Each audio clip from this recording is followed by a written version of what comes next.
Victoria Hale had everything: a billion-dollar empire, a name that moved markets, a future mapped out by powerful men in expensive suits. But on a Tuesday night in Charleston, standing in the rain outside a half-finished house on Birchwood Lane, none of it mattered. The man answering the door wasn't impressed by her last name. He didn't know her stock price. He just saw a woman holding a flashlight, soaking wet, looking more lost than any billionaire should. What happened next would cost her everything she'd built, or give her everything she'd never known she wanted. Stay with me until the end, hit that like button, and comment your city so I can see how far this story travels. Daniel Mercer had learned to measure time differently since becoming a single father. Not in hours or days, but in small victories. Emma eating her vegetables without a fight, a client deadline met while she colored at his feet, the rare night when she fell asleep before 8, and he could sit on the porch with a beer and pretend he had his life together. Tonight was supposed to be one of those nights. The October air in Charleston carried that particular weight that comes just before fall really settles in, when the heat hasn't quite given up, but the evenings start hinting at something cooler. Daniel sat on the front steps of his house, calling it a house felt generous, even to himself, and stared at the disaster he had voluntarily signed up for 3 weeks ago. Birchwood Lane. The name had sounded charming when the realtor showed him the listing. A real fixer-upper opportunity in one of Charleston's most prestigious neighborhoods, she'd said, conveniently glossing over the fact that fixer-upper meant borderline condemned, and prestigious meant you'll be the poorest person on the block by a factor of about $10 million. But the price had been right, barely. And the location meant good schools for Emma, and Daniel had spent enough years in Chicago's cutthroat architecture scene to know that prestige was just another word for miserable. He'd take a half-collapsed porch and honest work over another minute in Richard Morrison's firm, designing soulless glass towers for tech companies with names that sounded like prescription medications. The house groaned behind him, settling in that way old houses do, like an elderly person lowering themselves into a chair. Daniel took a long pull from his beer and added "check foundation" to the mental list that never seemed to get shorter. His phone buzzed. Emma's school. His stomach dropped in that instantaneous way every single parent knows. "Mr. Mercer? This is Linda from Little Oaks Academy. Nothing's wrong," the voice said quickly, and Daniel's heart rate dropped from cardiac arrest levels down to merely elevated. "I just wanted to remind you about the parent-teacher conference tomorrow at 3. We have you down for 3:15. Right, 3:15, I'll be there." "Wonderful. Emma's doing great, by the way, really adjusting well to the move." Daniel thanked her and hung up, making a note in his phone, because if he didn't write it down immediately, it would vanish into the black hole where all important information went to die. Emma was adjusting well. He was the one still fumbling, still unpacking boxes at midnight, still discovering that half the electrical outlets in the house didn't work, and the previous owner had apparently believed that building codes were merely suggestions. He'd chosen this, left the 6-figure salary, the corner office with views of Lake Michigan, the entire life he'd built with Claire before cancer had taken her, and left him with a 4-year-old daughter and a grief so vast it had its own gravitational pull. The porch light flickered, another thing for the list, and Daniel was just considering calling it a night when he saw her. She was walking up his driveway, which was odd because nobody walked up his driveway. In the 3 weeks since he'd moved in, he'd met exactly 2 neighbors. Gerald, a retired dentist who'd complained about Daniel's contractor parking on the street, and a woman named Patricia, who'd brought over a casserole that Emma wouldn't touch because it had green things in it. This woman wasn't Gerald or Patricia. She moved with the kind of careful precision that suggested high heels on uneven pavement, and as she got closer, Daniel could make out an elegant charcoal suit, dark hair pulled back, and something in her hand that caught the porch light. "Excuse me," she called out, her voice carrying that particular accent that rich people had. Not quite Southern, not quite anywhere else, just expensive. "I'm sorry to bother you so late." Daniel stood up, suddenly aware that he was in paint-stained jeans and a t-shirt that had definitely seen better days. "No bother. Can I help you?" She stopped at the bottom of the steps, and in the weak yellow glow of his dying porch light, Daniel got his first real look at her. Mid-30s, maybe. Beautiful in that way that came from good genetics and probably a personal trainer and definitely better life choices than his. But there was something in her eyes, a tiredness that no amount of expensive skincare could hide. "I think this might be yours," she said, holding up a flashlight. I found it in my yard. Given that you're the newest arrival on the block, and this looks like a contractor's equipment, I thought I'd return it. Daniel recognized it immediately. Mike's flashlight, his contractor, who had a habit of leaving tools everywhere like some kind of construction-themed Easter egg hunt. That's definitely ours. Thank you. He came down the steps to take it, and as he got closer, he caught the faint scent of something expensive and floral. I'm Daniel. Daniel Mercer, just moved in. Victoria Hale. She offered her hand, and her grip was firm, businesslike. I live next door. Next door. Daniel's next-door neighbor was the massive estate with the iron gates and the driveway that looked like it belonged to a hotel. He'd assumed it was owned by some old money family, or maybe a celebrity trying to avoid attention. The big house? He said, then immediately regretted how that sounded. I mean, yes, the big house. A slight smile crossed her face. The first break in what Daniel was starting to realize was a very carefully maintained composure. I promise we're not as intimidating as the gates suggest.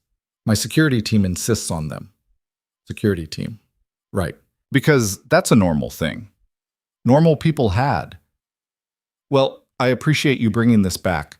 Most people would have just tossed it or kept it. I'm not most people, Victoria said, and there was something in the way she said it. Not arrogant, just factual, like she was stating her height or her name. An awkward silence settled between them, the kind that usually preceded goodbyes. But Victoria didn't move. She just stood there, looking up at his disaster of a house with an expression Daniel couldn't quite read. It's got good bones, she said finally. That's what everyone says right before they tell me I should have hired an inspector who actually knew what they were doing. That earned him a real smile, small but genuine. I meant it. These old Charleston houses, they can take a beating and still stand. It's the new construction you have to worry about. All facade, nothing structural. She said it like she knew, not like someone who'd read it in a magazine, but like someone who'd learned it the hard way. Are you in construction? Daniel asked. Technology, actually, but I've renovated enough buildings to know the difference between cosmetic damage and real problems. She paused. That porch, though, that's a real problem. Daniel laughed, a genuine sound that surprised him. Yeah, I'm aware, it's on the list. The list gets longer before it gets shorter. Is that from experience? Years of it. She shifted her weight, and Daniel noticed for the first time that she looked uncomfortable in the heels, like she'd been wearing them too long. I bought this place 8 years ago. It was a disaster. Everyone told me to tear it down and start fresh, but I couldn't do it. Too much history. I know the feeling. Daniel gestured to his house. This place isn't much to look at, but Emma, my daughter, she loved it the second she saw it. Said it looked like a house from a storybook. How old is she? 4. Going on 40, if you ask her teachers. Victoria's expression softened in a way that made her look younger, more real. I remember being 4. Everything seemed possible. Before Daniel could respond, the porch light gave one final flicker and died completely, plunging them into the softer darkness of the streetlights and the moon. And that, Daniel said, is my cue to add replace porch light to the list. I should let you go, Victoria said, already stepping back. I'm sure you have an early morning. 6 a.m. wake-up call courtesy of a 4-year-old who thinks weekends are a myth. Then I definitely should go. But she hesitated again, just for a second. It was nice meeting you, Daniel. You too, Victoria. She walked back down the driveway, her silhouette disappearing into the darkness, and Daniel stood there for a moment longer than necessary, flashlight in hand, wondering why that brief conversation had felt more substantial than most of the interactions he'd had in the past year.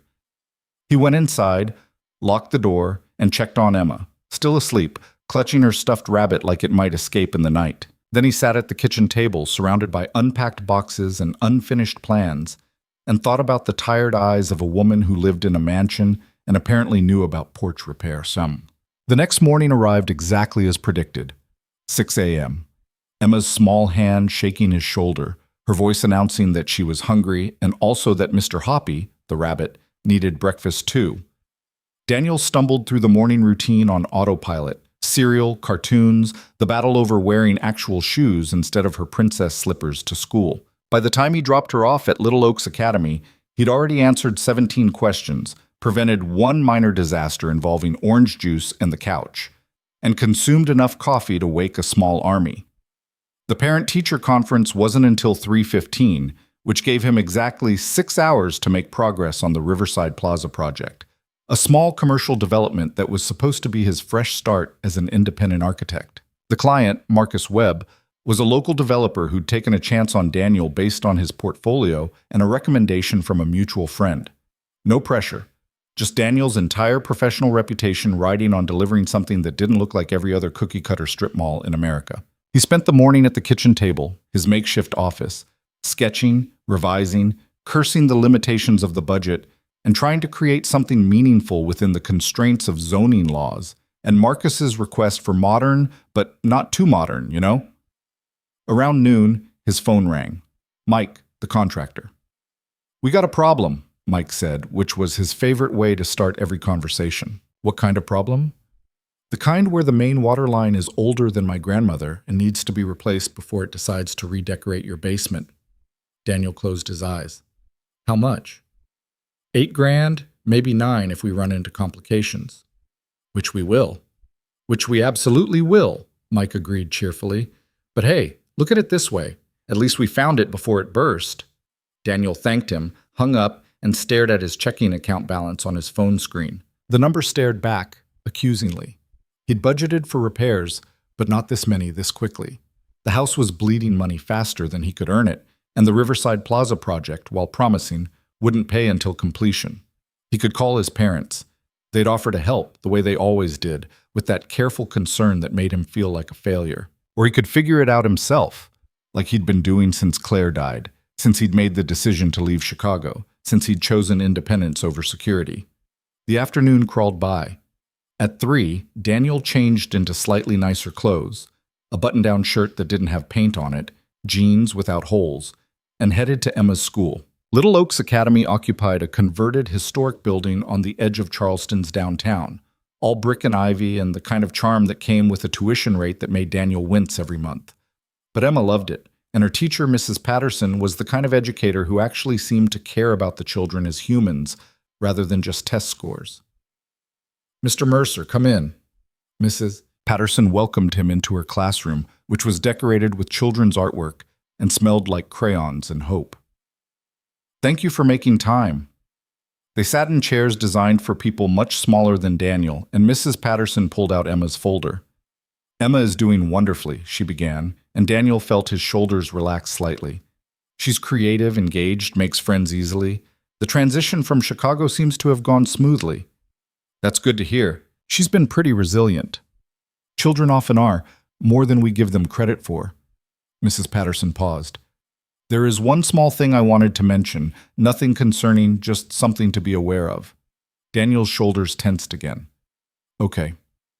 "Emma talks about her mother sometimes, which is completely normal and healthy. But last week, during free drawing time, she drew a picture of your family." Mrs. Patterson pulled out a piece of construction paper covered in crayon drawings. "That's you, that's her, and that's her mom," Daniel finished quietly. In Emma's 4-year-old artistic vision, Claire was a figure with yellow hair and a big smile, standing next to a small house that looked suspiciously like their new place on Birchwood Lane. "She told me her mommy lives in the stars now, but sometimes visits in dreams," Mrs. Patterson said gently. "I just wanted you to know, in case you're navigating any grief-related conversations at home." Daniel looked at the drawing, at his daughter's attempt to make sense of a world where mothers could be there and then suddenly not be there, where houses could change but families could still exist somehow. "We talk about it," he said, "as much as a 4-year-old can process. Some days are harder than others." "You're doing a great job, Mr. Mercer. Really. Emma's a happy, well-adjusted child. That speaks volumes about the home you're providing." He left the school 20 minutes later with Emma's drawing carefully folded in his jacket pocket and a lump in his throat that wouldn't quite go away. The afternoon sun was starting to slant toward evening, painting Charleston in those golden tones that made even run-down neighborhoods look picturesque. He picked Emma up at 5:30, listened to her chatter about how she'd played princesses at recess and learned about butterflies and science, and took her home to their half-finished house where dinner would be something quick because he still had 3 hours of work to do after she went to bed. But when they pulled into the driveway, there was someone sitting on his porch steps. Victoria Hale, still in work clothes, a navy suit this time, with her dark hair slightly mussed and her expensive heels kicked off beside her, sitting barefoot on his concrete steps like it was the most natural thing in the world. "That's the lady from the big house," Emma announced, unbuckling her seatbelt with the speed of someone who'd spotted something interesting. Daniel parked and got out, confused. "Victoria?" She looked up, and he saw it again, that bone-deep tiredness that had nothing to do with physical exhaustion and everything to do with carrying too much for too long. "I'm sorry," she said, standing up quickly, grabbing her shoes. "I didn't mean to. I was just—" She stopped, seemed to gather herself. "I had a terrible day, and I was walking, and I ended up here. I should go." "Are you okay?" Daniel asked, because she clearly wasn't. "I'm fine, just boardroom politics. Nothing that matters." But her hands were shaking slightly as she tried to slip her shoes back on, and Daniel made a decision. "Have you eaten?" Victoria looked up, surprised. "What?" "Dinner. Have you eaten? Because I'm about to make possibly the world's most mediocre spaghetti, and Emma here could talk the ear off a statue, but you're welcome to join us if you want." Emma had already made the decision for all of them. "You should stay. Daddy makes really good spaghetti. He's lying about it being mediocre." Victoria looked between Daniel and Emma, and something in her expression cracked, just slightly. "I would like that. If you're sure." "I'm sure. Come on." They went inside, and Daniel was suddenly acutely aware of how his house looked through someone else's eyes. Boxes still unpacked, furniture that didn't quite match, walls that needed paint, the general chaos of a life still being assembled.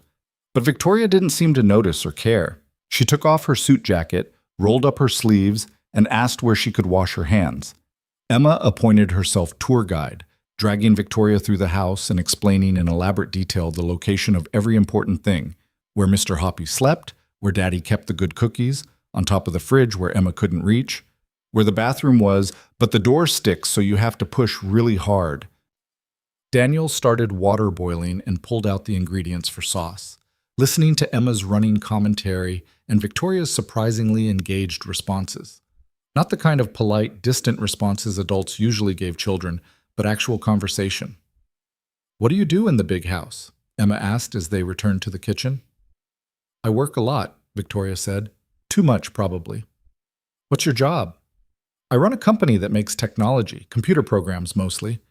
Like games? Some games, yes, but mostly programs that help businesses work better." Emma considered this. "That sounds boring." Victoria laughed, a real laugh that seemed to surprise her. "Sometimes it is. Very boring." Dinner was exactly as advertised.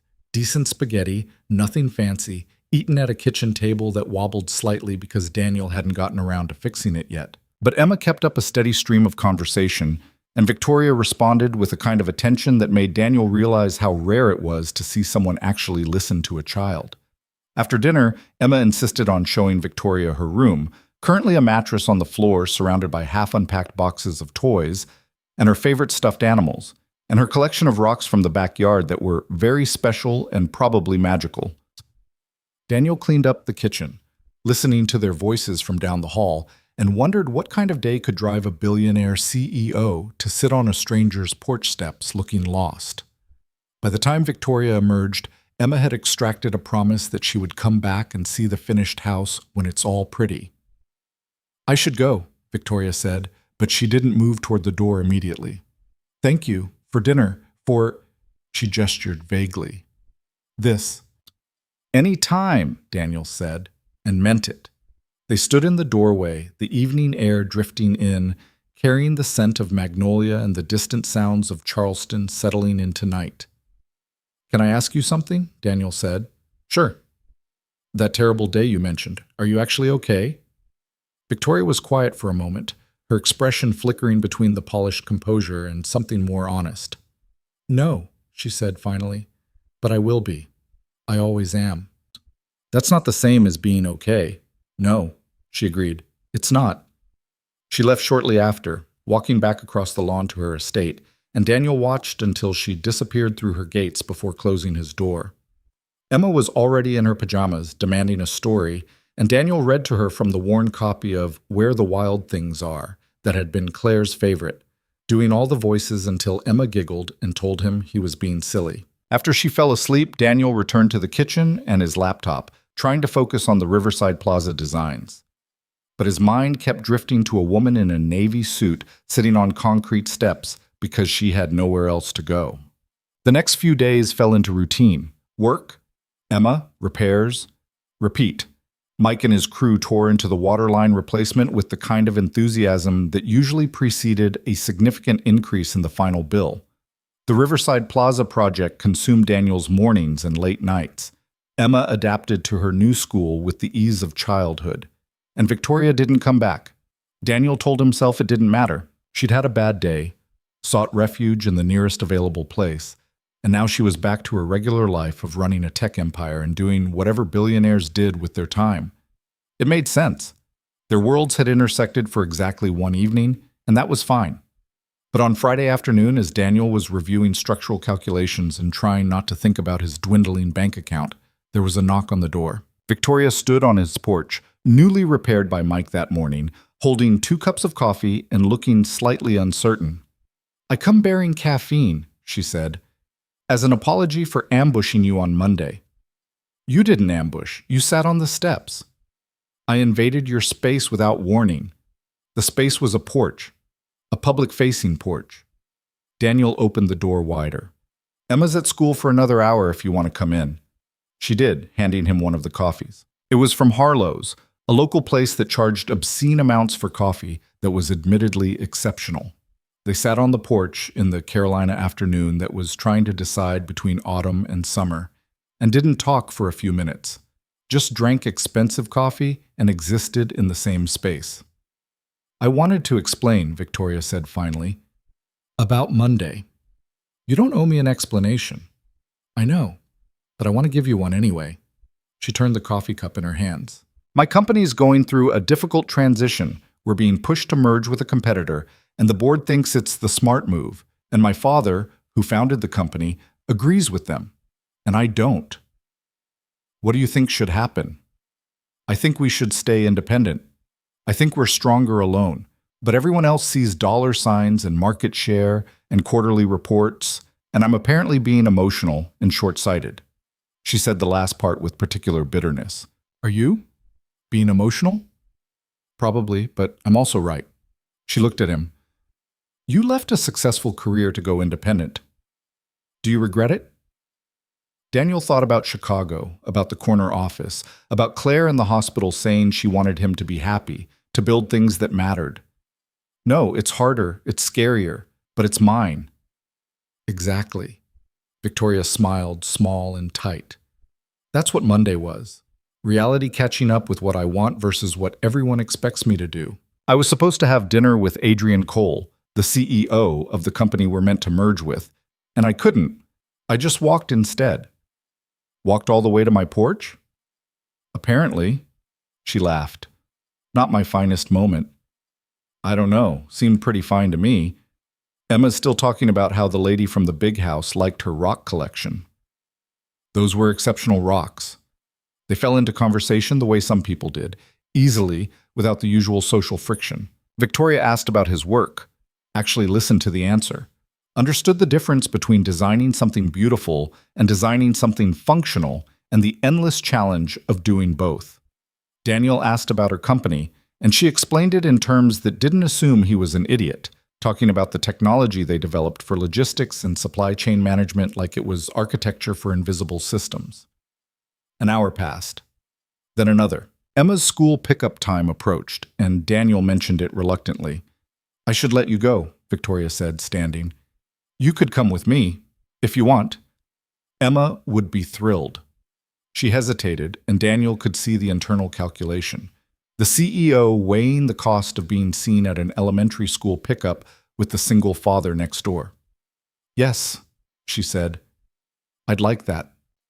They picked up Emma together, and if any of the other parents found it odd that Victoria Hale, recognizable from business magazines and local news, was casually chatting with Daniel Mercer. They didn't show it. Or maybe they did show it, and Daniel was too focused on Emma's delighted explanation of her day to notice. That evening set a pattern. Victoria started stopping by more often, sometimes announced, sometimes not. Sometimes she brought coffee or takeout from restaurants Daniel couldn't afford. Sometimes she just showed up and sat on the porch while Daniel worked and Emma played. They talked about everything and nothing. She told him about the pressure from her father, Harrison Hale, who'd built Hale Technologies from nothing and couldn't understand why his daughter wouldn't just do the sensible thing and merge with Cole Enterprises. Daniel told her about Claire, about how grief came in waves that followed no predictable schedule, about learning to be enough parent for a child who deserved two. She never talked down to Emma, never treated her like a prop or an obstacle. She learned the names of all the stuffed animals, remembered which rocks were the special ones, and had opinions about which princess was objectively the best. Belle, for the record, because she values intelligence and personal growth. The neighborhood noticed, of course.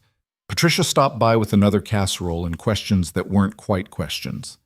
Gerald mentioned that it was nice to see Victoria taking an interest in community, whatever that meant. But Daniel didn't care what the neighborhood thought. For the first time since Claire died, since the move, since the decision to rebuild his entire life, he felt like he was connecting with another adult who understood what it meant to choose the hard right thing over the easy wrong thing. 3 weeks after that first knock on his door, Victoria showed up on a Wednesday evening looking particularly worn down. Board meeting? Daniel guessed. Board meeting, she confirmed, sinking onto the porch steps. Emma was already asleep inside, and the October night had finally committed to being actually cool. How bad? They're setting a timeline, 6 months to agree to the merger, or they'll call for my replacement as CEO. Daniel sat beside her. Can they do that? Legally?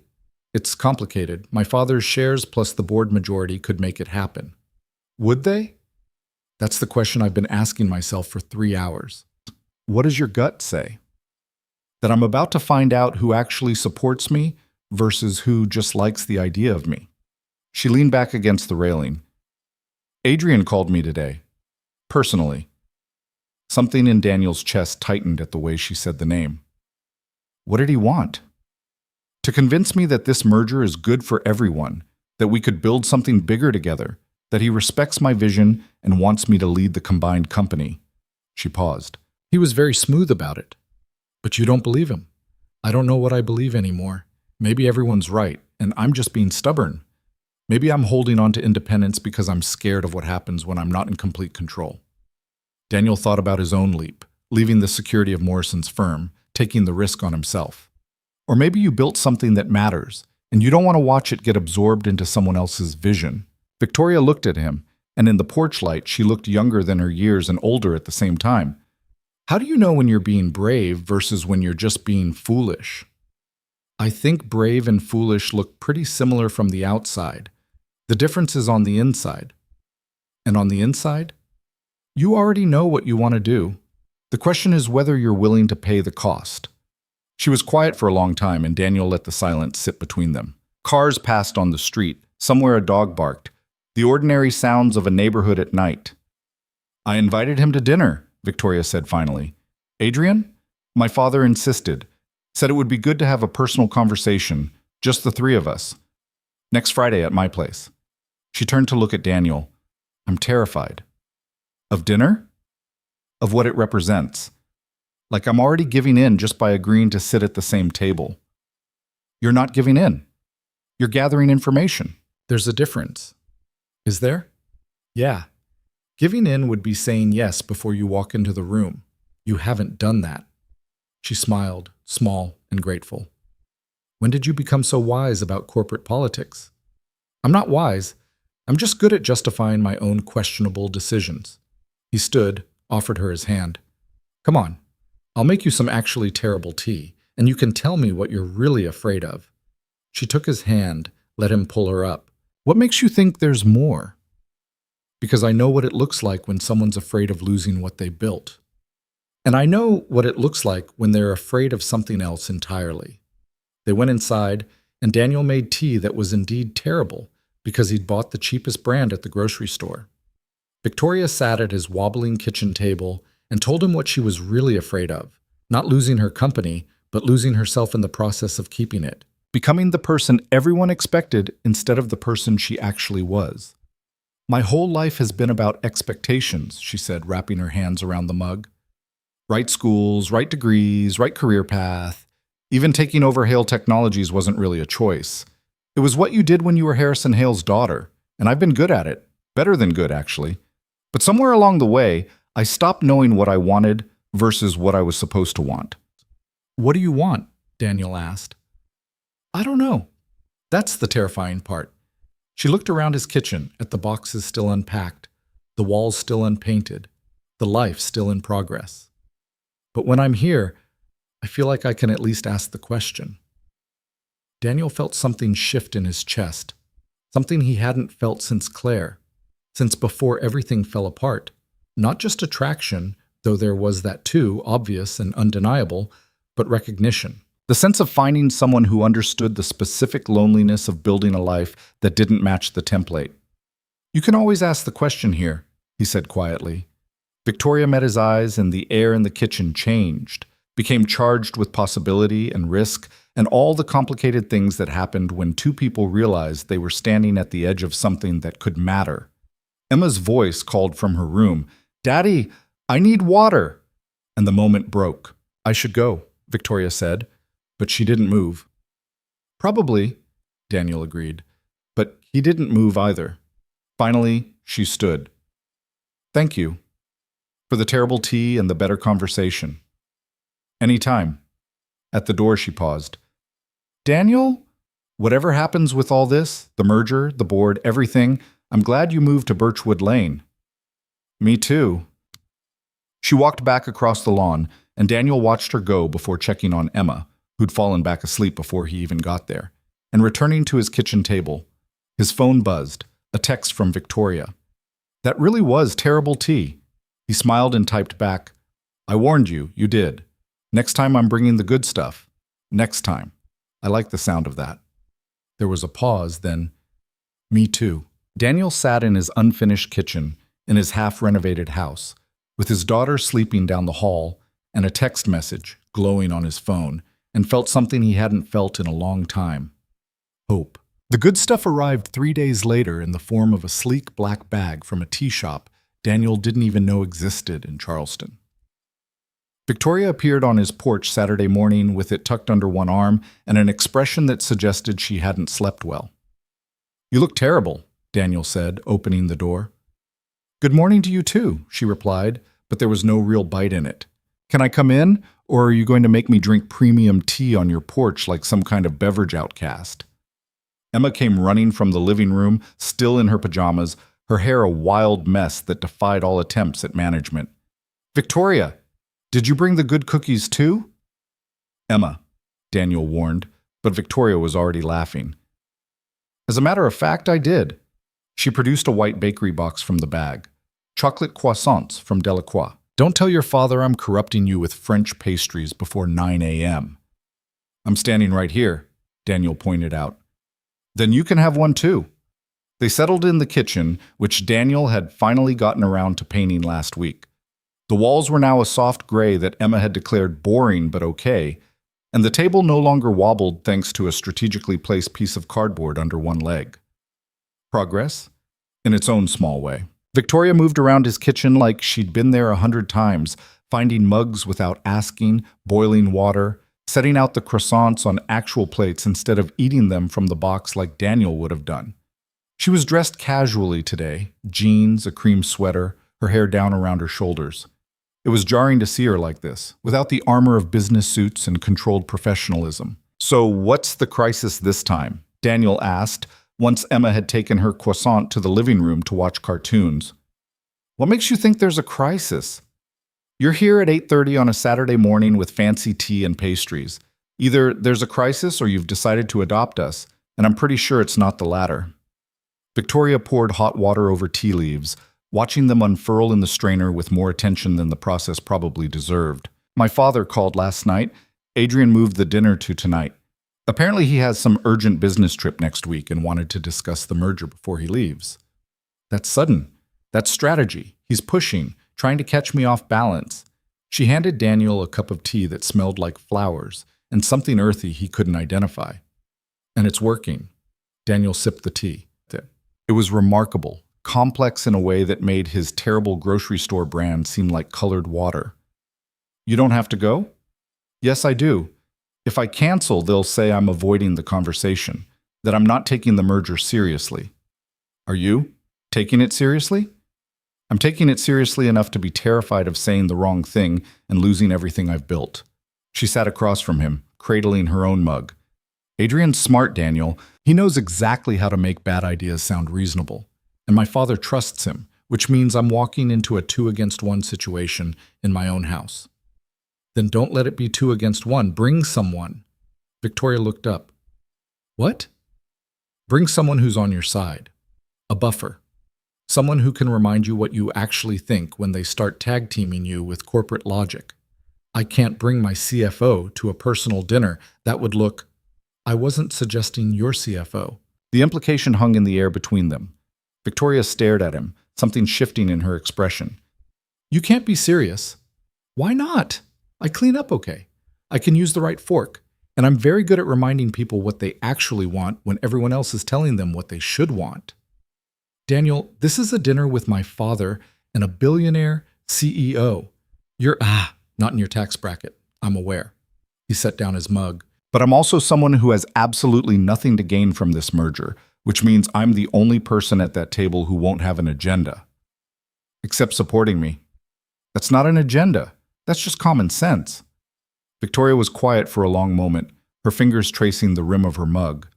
From the living room came the sounds of Emma's cartoon, bright and cheerful, and completely disconnected from the weight of the conversation happening in the kitchen. It would cause questions, Victoria said finally. My father would want to know who you are, why you're there. Adrian would read into it. Let them. You said yourself you're tired of living your life based on what everyone expects.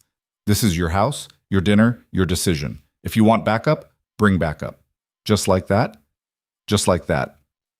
She looked at him with an expression Daniel couldn't quite read. Surprise, maybe, or gratitude, or something more complicated that involved the recognition that they'd crossed some invisible line from neighbors to something else entirely.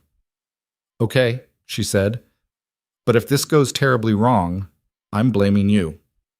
Fair enough?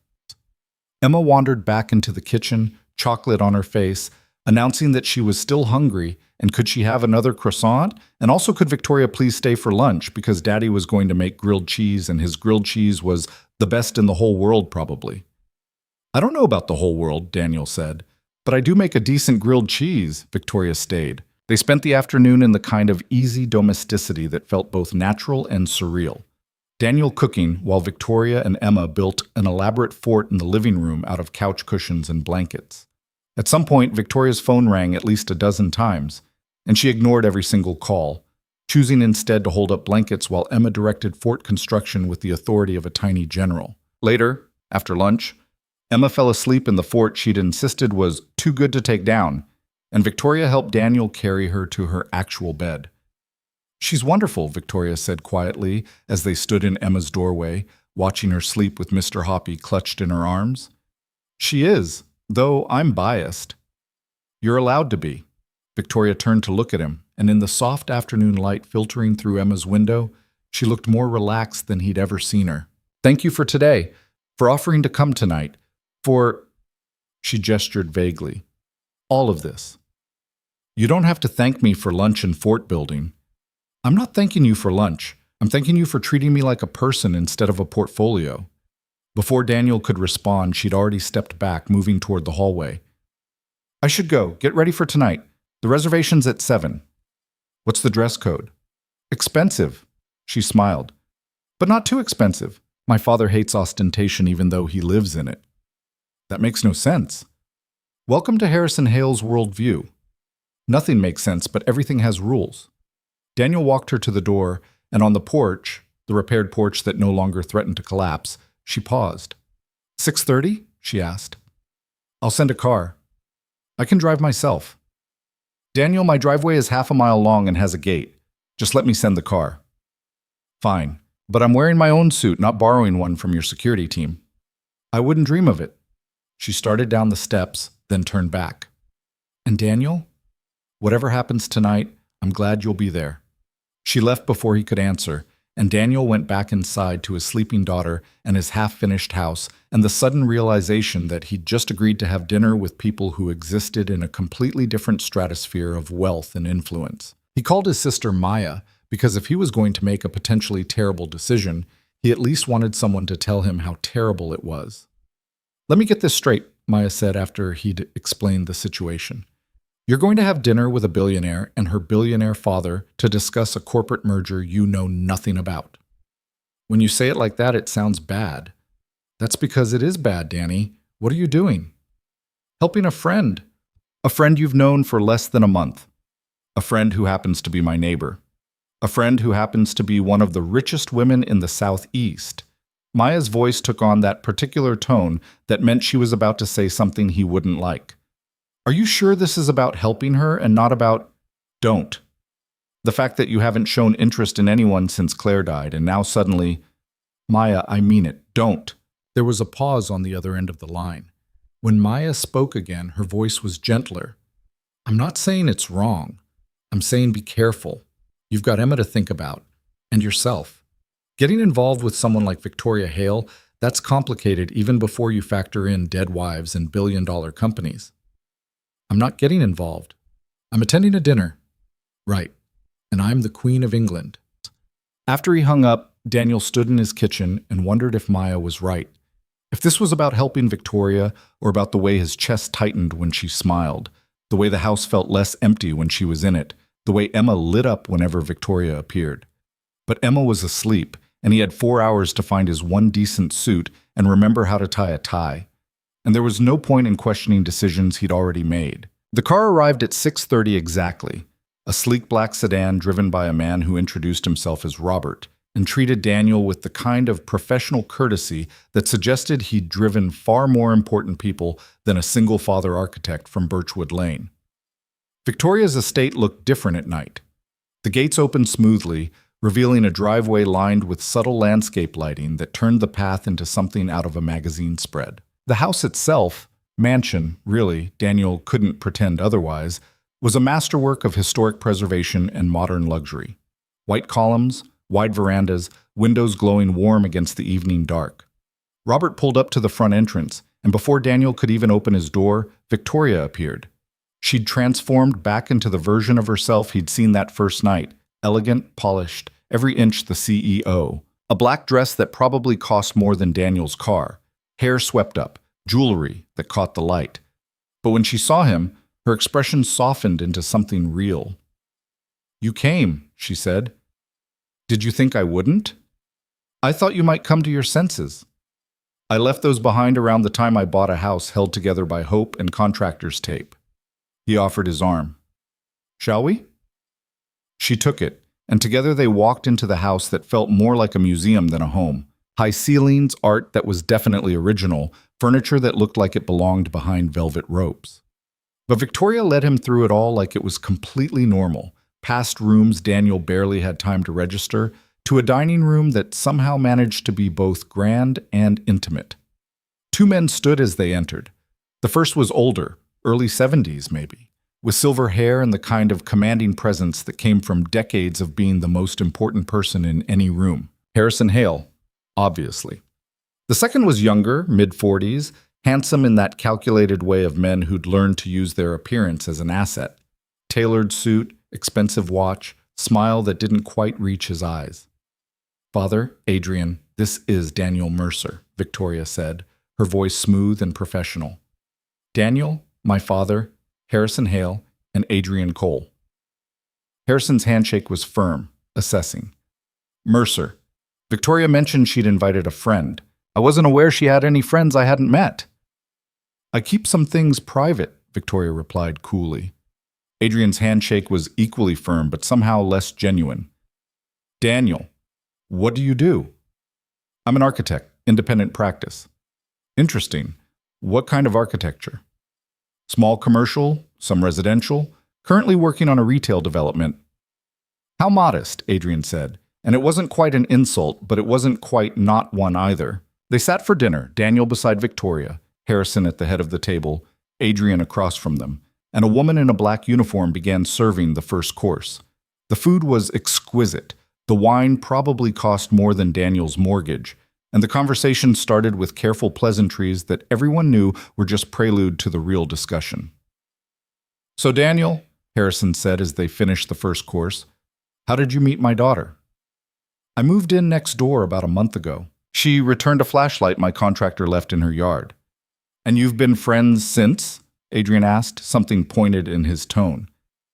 "We've gotten to know each other, yes." "How convenient," Adrian continued, "given the timing of Victoria's reluctance regarding our merger discussions." Victoria's hand tightened on her wine glass. "Adrian, I'm simply noting the coincidence," he said smoothly. "You've been resistant to this merger for months, and now suddenly you have a new friend who presumably supports that resistance." "Daniel has nothing to do with my business decisions," Victoria said. "Doesn't he?" Harrison interjected. "You've brought him to a dinner specifically about those decisions. That suggests otherwise." Daniel had been in enough difficult rooms to know when to speak and when to let silence do the work. But he also knew when someone needed backup, and Victoria's posture had gone rigid in the way that meant she was fighting to maintain composure. "I'm here because Victoria invited me," Daniel said calmly. "Not to influence her business decisions, but to have dinner. If that makes you uncomfortable, I'm happy to leave." "No one's asking you to leave," Harrison said, but his eyes were calculating. "I'm simply trying to understand who you are and why you're in my daughter's life. I'm someone who moved to Charleston to start over after my wife died. I bought the house next to Victoria's. We became friends. That's the entire story." The mention of Claire created a brief pause, the kind that came when death entered a conversation uninvited. Harrison's expression shifted slightly, not quite sympathy, but at least recognition of grief. "I'm sorry for your loss," he said, and it sounded genuine. "Thank you." Adrian, sensing the shift in tone, redirected. "Victoria, your father and I were discussing the merger timeline before you arrived. The board has set a deadline of 6 months, but I'd like to propose we accelerate." "Accelerate?" Victoria's voice was carefully neutral. "Move the target to 3 months. It gives us a tighter window to negotiate terms, which benefits both sides. Quick decision, clean transition. Or it pressures me into agreeing before I'm ready." "You've had months to be ready," Harrison said. "At some point, readiness becomes delay." Victoria set down her fork with deliberate care. "I'm not delaying. I'm being thorough." "You're being stubborn," her father replied. "This merger makes sense on every level. Financial, strategic, operational. Adrian's company complements ours perfectly. The combined entity would dominate the market." "And I would be COO of the combined company," Victoria said. "Not CEO." "Shared leadership," Adrian corrected. "Co-CEOs for the first 2 years, then a transition based on performance and board approval. Which means you become CEO and I become your second." "That's not predetermined." "It's exactly predetermined, Adrian. You know it, I know it, and the board knows it. This isn't a merger of equals. It's an acquisition dressed up with prettier language." The tension in the room had shifted from uncomfortable to hostile. Daniel watched Victoria's father and Adrian exchange a look, some silent communication that confirmed everything she'd just said. "Victoria," Harrison began, his voice taking on a paternal tone that Daniel suspected had ended many arguments. "I built Hale Technologies for you. Everything I've done has been to secure your future. This merger does that." "It secures the company's future," Victoria countered. "That's not the same as securing mine." "They're inseparable." "Are they? Because it seems to me you're more interested in the company's legacy than in what I actually want." "What you want," Harrison said, his voice hardening, "is to maintain control at the expense of smart growth. Pride, Victoria. That's what this is. It's not pride to want autonomy over the company I've been running successfully for 5 years. Successfully, but not optimally. Our market share has plateaued. Our growth rate is declining. The board sees these numbers. The board sees quarterly reports. I see the bigger picture." "Then explain it to me," Harrison said. "Explain how refusing this merger serves anyone except your ego." Daniel felt Victoria tense beside him, saw her jaw tighten in the way that meant she was close to saying something she'd regret. He'd promised to be backup, to remind her what she wanted when everyone else was telling her what she should want. "Can I ask a question?" Daniel said into the charged silence. All three of them turned to look at him like they'd forgotten he was there. What is it? Harrison asked, not bothering to hide his irritation. When Victoria took over as CEO, what was the company worth? Harrison frowned. About $800 million. And now? $2.3 billion, Adrian supplied. But that growth rate is slowing, so she nearly tripled the company's value in 5 years, Daniel continued. That seems like pretty optimal performance to me. Past performance doesn't guarantee future results, Harrison said. No, but it does suggest she knows what she's doing. Daniel looked at Adrian. What's your company worth? $1.8 billion? And how long have you been CEO? 7 years.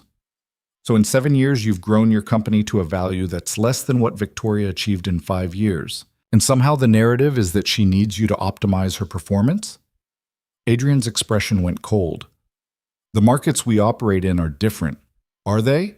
You're both in tech logistics, similar markets, similar challenges. The difference is she's outperformed you per year of tenure, and now you want to merge so you can, what, learn from her strategies or absorb her success into your company and take credit for it? Daniel, Victoria said quietly, but there was something in her voice that wasn't quite warning. That's an oversimplification, Adrian said tightly. Is it? Because from where I'm sitting, this looks like a successful woman being told she needs a man to validate her achievements. That's not what this is about, Harrison snapped. This is about strategic growth. This is about control, Daniel interrupted, and the room went silent. Victoria's been running this company her way, successfully, and you don't like that she won't follow the playbook you wrote. So you're packaging this merger as smart business when really it's about making her conform to your expectations. Harrison stood abruptly, his chair scraping against the floor. You've been in my daughter's life for what, a month? And you think you understand our family dynamics, our business strategy. I understand when someone's being pressured to give up something they built because it makes other people uncomfortable. Daniel remained seated, kept his voice level. And I understand that sometimes the people who say they want what's best for you actually want what's easiest for them. This conversation is over, Harrison said. Victoria, I'll speak to you tomorrow when you've had time to reconsider bringing your... He looked at Daniel with barely concealed disdain. Friend-to-business discussions. He left the dining room, and after a moment, Adrian followed, pausing only to say to Victoria, think about what you're risking. Think about what you stand to lose. Then they were alone, and the silence in the massive dining room felt enormous. Well, Victoria said finally, that went exactly as terribly as I thought it would. I'm sorry, I shouldn't have... You were perfect. She turned to look at him, and her eyes were bright with something between tears and laughter. Absolutely perfect. Did you see my father's face when you called him out on the control thing? I saw it. I also saw him storm out of his own daughter's house. He does that. He'll be fine tomorrow, or at least civil. She stood, suddenly restless. Come on, I can't sit in this room anymore. She led him through the house, past more rooms filled with expensive things that meant nothing, out onto a veranda that overlooked gardens lit by carefully placed lights. The night air was cool, carrying the scent of late-blooming flowers and the distant sound of the city. I told you it would cause questions, Victoria said, leaning against the railing. You did warn me, but you came anyway. I did. She turned to face him, and in the soft garden lights, she looked more real than she had all evening. Why? Because you asked. Because you needed someone who wasn't invested in the outcome. Because... He stopped, weighing his next words carefully. Because when someone I care about is walking into a fight, I'd rather be there than not. Someone you care about, she repeated softly. Yes. Victoria was quiet for a moment, studying him with an intensity that made Daniel acutely aware of how alone they were, how close they were standing, how the evening had shifted into something neither of them had quite planned for. I'm going to refuse the merger, she said finally, whatever it costs me. I know. They might remove me as CEO. They might. I could lose everything. You could, but you'd still have what matters, which is the knowledge that you didn't let anyone else write your story. She smiled, small and fierce. When did you become a philosopher? Around the time I started having dinner with billionaires who pretend they're not terrified. I'm not terrified. Liar. Okay, I'm terrified. But I'm also... She paused, searching for words. I'm also more certain than I've been in months. And that's because of you. Before Daniel could process what was happening, she'd closed the distance between them and kissed him. It was brief, tentative, the kind of kiss that asked a question more than it made a statement. When she pulled back, her expression was uncertain. I'm sorry, she said. I shouldn't have... Daniel kissed her back, longer this time, one hand coming up to cup her face, and whatever she'd been about to say dissolved into the warm Carolina night. When they finally broke apart, both slightly breathless, Victoria laughed. A real laugh, bright and surprised and completely unguarded. Well, she said, that's new. Is it a good new or a complicated new? Both, definitely both. She took his hand, laced their fingers together. Daniel, I'm a mess. My life is a mess. The next few months are going to be a corporate nightmare, and I have no idea what's going to happen with the company or my father or any of it. I know. And you're okay with that? I'm a single father living in a half-renovated house trying to build a career from scratch while raising a 4-year-old who thinks vegetables are a punishment. My life isn't exactly simple either. So we're both disasters. Pretty much. And you think this is a good idea? Daniel thought about Claire, about the promise he'd made to himself after she died.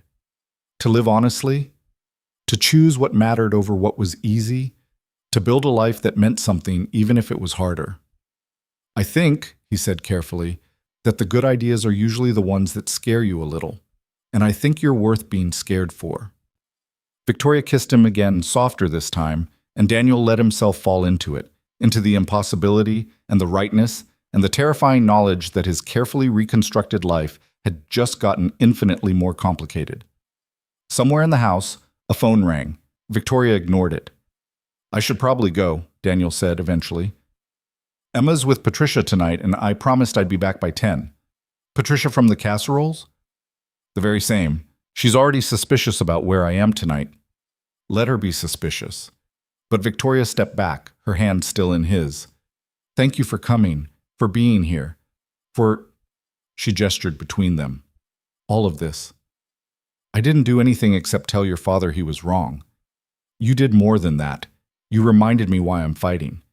Robert drove Daniel home through the quiet Charleston streets, and Daniel sat in the back of the expensive car and tried to process everything that had happened in the space of one evening.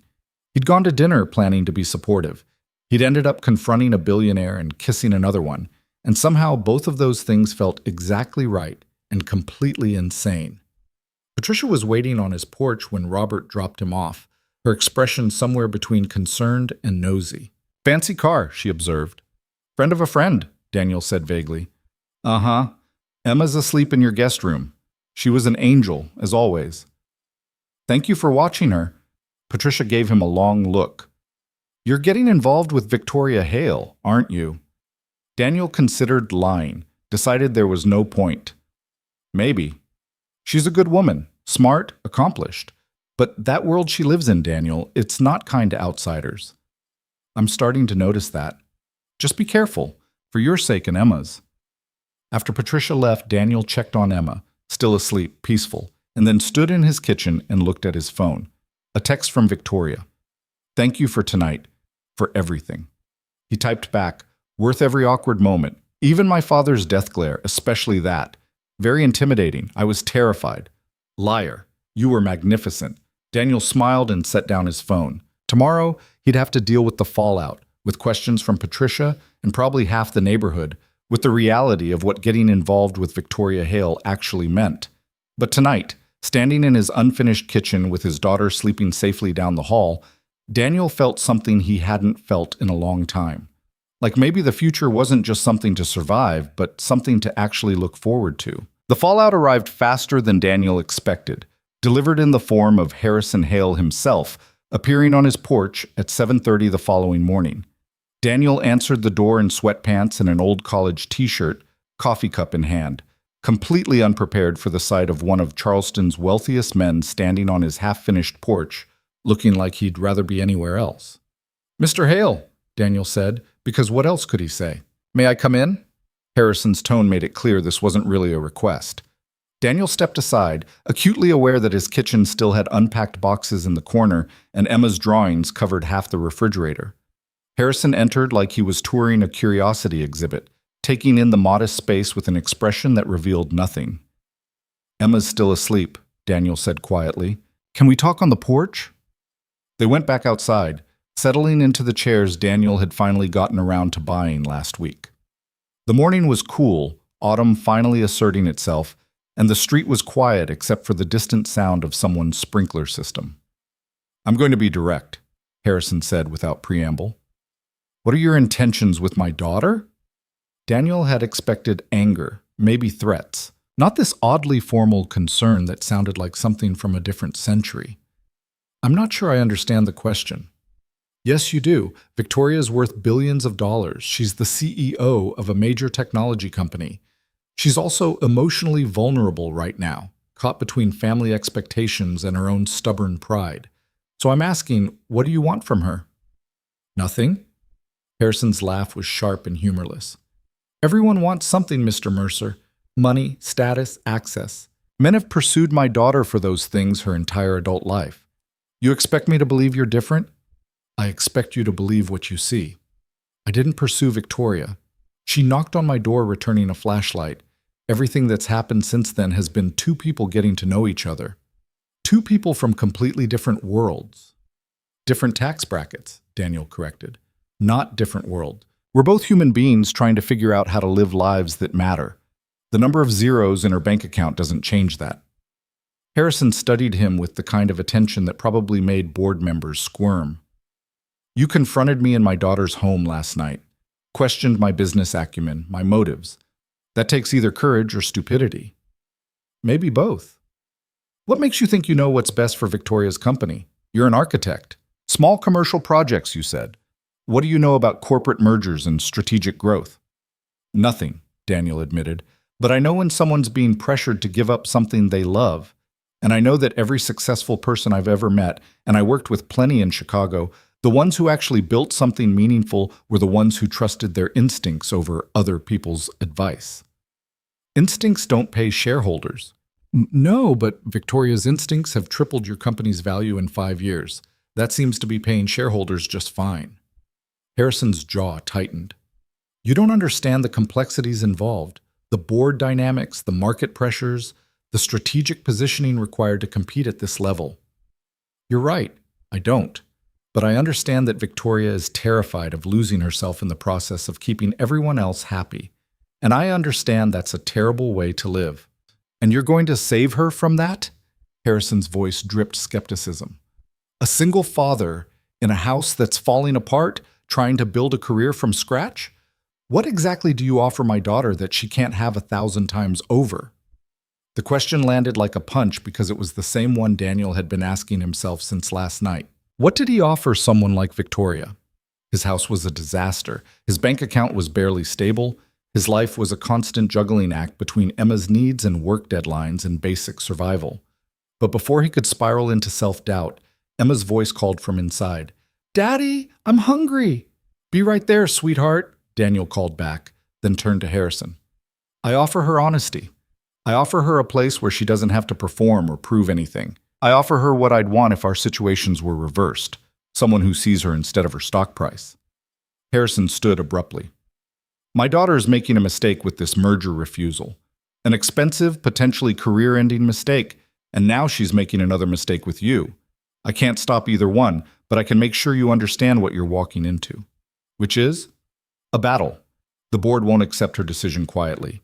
Adrian won't give up easily. There will be pressure, public and private, to force her hand. And if you're standing beside her when that happens, you'll be caught in the crossfire." Harrison moved toward the steps. "Think about whether you're prepared for that. Think about whether Emma deserves to be caught in it too." He left without waiting for a response, and Daniel stood on his porch watching Charleston wake up around him, Harrison's warning echoing in his head. Emma appeared in the doorway, still in her pajamas, dragging Mr. Hoppy by one ear. "Who was that man?" "Victoria's father." "Did he come for breakfast? We don't have any croissants."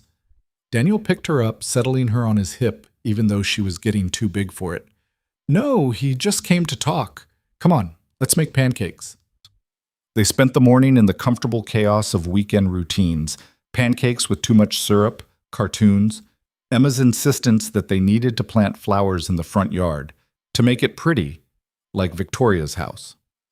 Daniel's phone buzzed repeatedly with messages he mostly ignored, until one from Victoria broke through his determination to pretend the morning hadn't happened. My father visited you. I'm so sorry. Are you okay? Daniel typed back one-handed while Emma colored at the kitchen table. Define okay? He didn't threaten me, if that's what you're asking. That is what I'm asking. What did he say? That you're making a mistake with the merger and with me. Pretty standard protective father stuff. Nothing about this is standard. Can I see you today? Emma and I are planting flowers. You're welcome to join. I'll bring the good ones. The ones that don't die immediately. She arrived an hour later in jeans and a Stanford sweatshirt that looked soft and worn, her hair in a ponytail, carrying 2 flats of flowers that probably came from the kind of nursery that provided consultation services and had a sommelier for plant selection. These are pansies, she told Emma, kneeling down to show her the colorful blooms. They're tough. They can handle cold weather and still look beautiful. Like you, Emma said with the brutal honesty of 4-year-olds. Victoria laughed, surprised and genuine. Thank you, I think. They spent the afternoon in the dirt, planting flowers along the front walkway, while neighbors slowed their weekend walks to watch Victoria Hale on her hands and knees in Daniel Mercer's yard. Patricia drove by twice. Gerald actually stopped to comment on the flower selection, though his eyes kept darting between Victoria and Daniel like he was trying to solve a complex equation. Your neighborhood is very interested in us, Victoria observed after Gerald finally left. They're interested in you. I'm just the lucky disaster who lives next door. You're not a disaster. I'm a work in progress. There's a difference, but not a big one. Emma had appointed herself supervisor of the operation, directing where each flower should go with the confidence of someone who'd never done this before, but had very strong opinions anyway. Victoria followed her instructions without question, asking Emma's approval before planting each one, treating a 4-year-old's aesthetic judgment like it actually mattered. When they finished, the walkway looked genuinely better. Splashes of purple and yellow and white against the still rough landscape, a promise that the house was slowly becoming something real. It's perfect, Emma declared. Now we need a garden gnome. Absolutely not, Daniel said. Victoria, don't you think we need a garden gnome? Victoria looked between them, clearly trying not to take sides. I think gnomes are a very personal choice. That's a diplomatic answer, Daniel said. I'm a CEO. Diplomacy is my job description. Emma ran inside to get her stuffed animals so they could see the beautiful flowers, and Daniel and Victoria sat on the porch steps, dirt under their fingernails, the afternoon sun warm on their faces. My father scared you, Victoria said quietly. He tried to. I'm not sure he succeeded. What did he actually say? Daniel told her, leaving out nothing. The questions about his intentions, the implications about money and status, the warning about battles and crossfire. Victoria listened with an expression that grew progressively darker. He had no right, she said when Daniel finished. He's your father. He thinks he has every right. That doesn't make it okay. She turned to face him fully. Daniel, if this, us, is going to be too complicated, if it's going to affect Emma or your work or your life here, I understand. I can step back. Do you want to step back? No, but I don't want to drag you into something that hurts you either. Daniel thought about Harrison's words, about the battle that was coming, about the very legitimate concerns for Emma's well-being and his own stability. Then he thought about Victoria covered in dirt, following a 4-year-old's flower planting instructions with complete seriousness, about the way she'd stood beside him at that dinner table, the way she'd kissed him in the garden like she was claiming something she'd been afraid to want. I don't scare easily, he said, and Emma's tougher than she looks. We can handle complicated. Are you sure?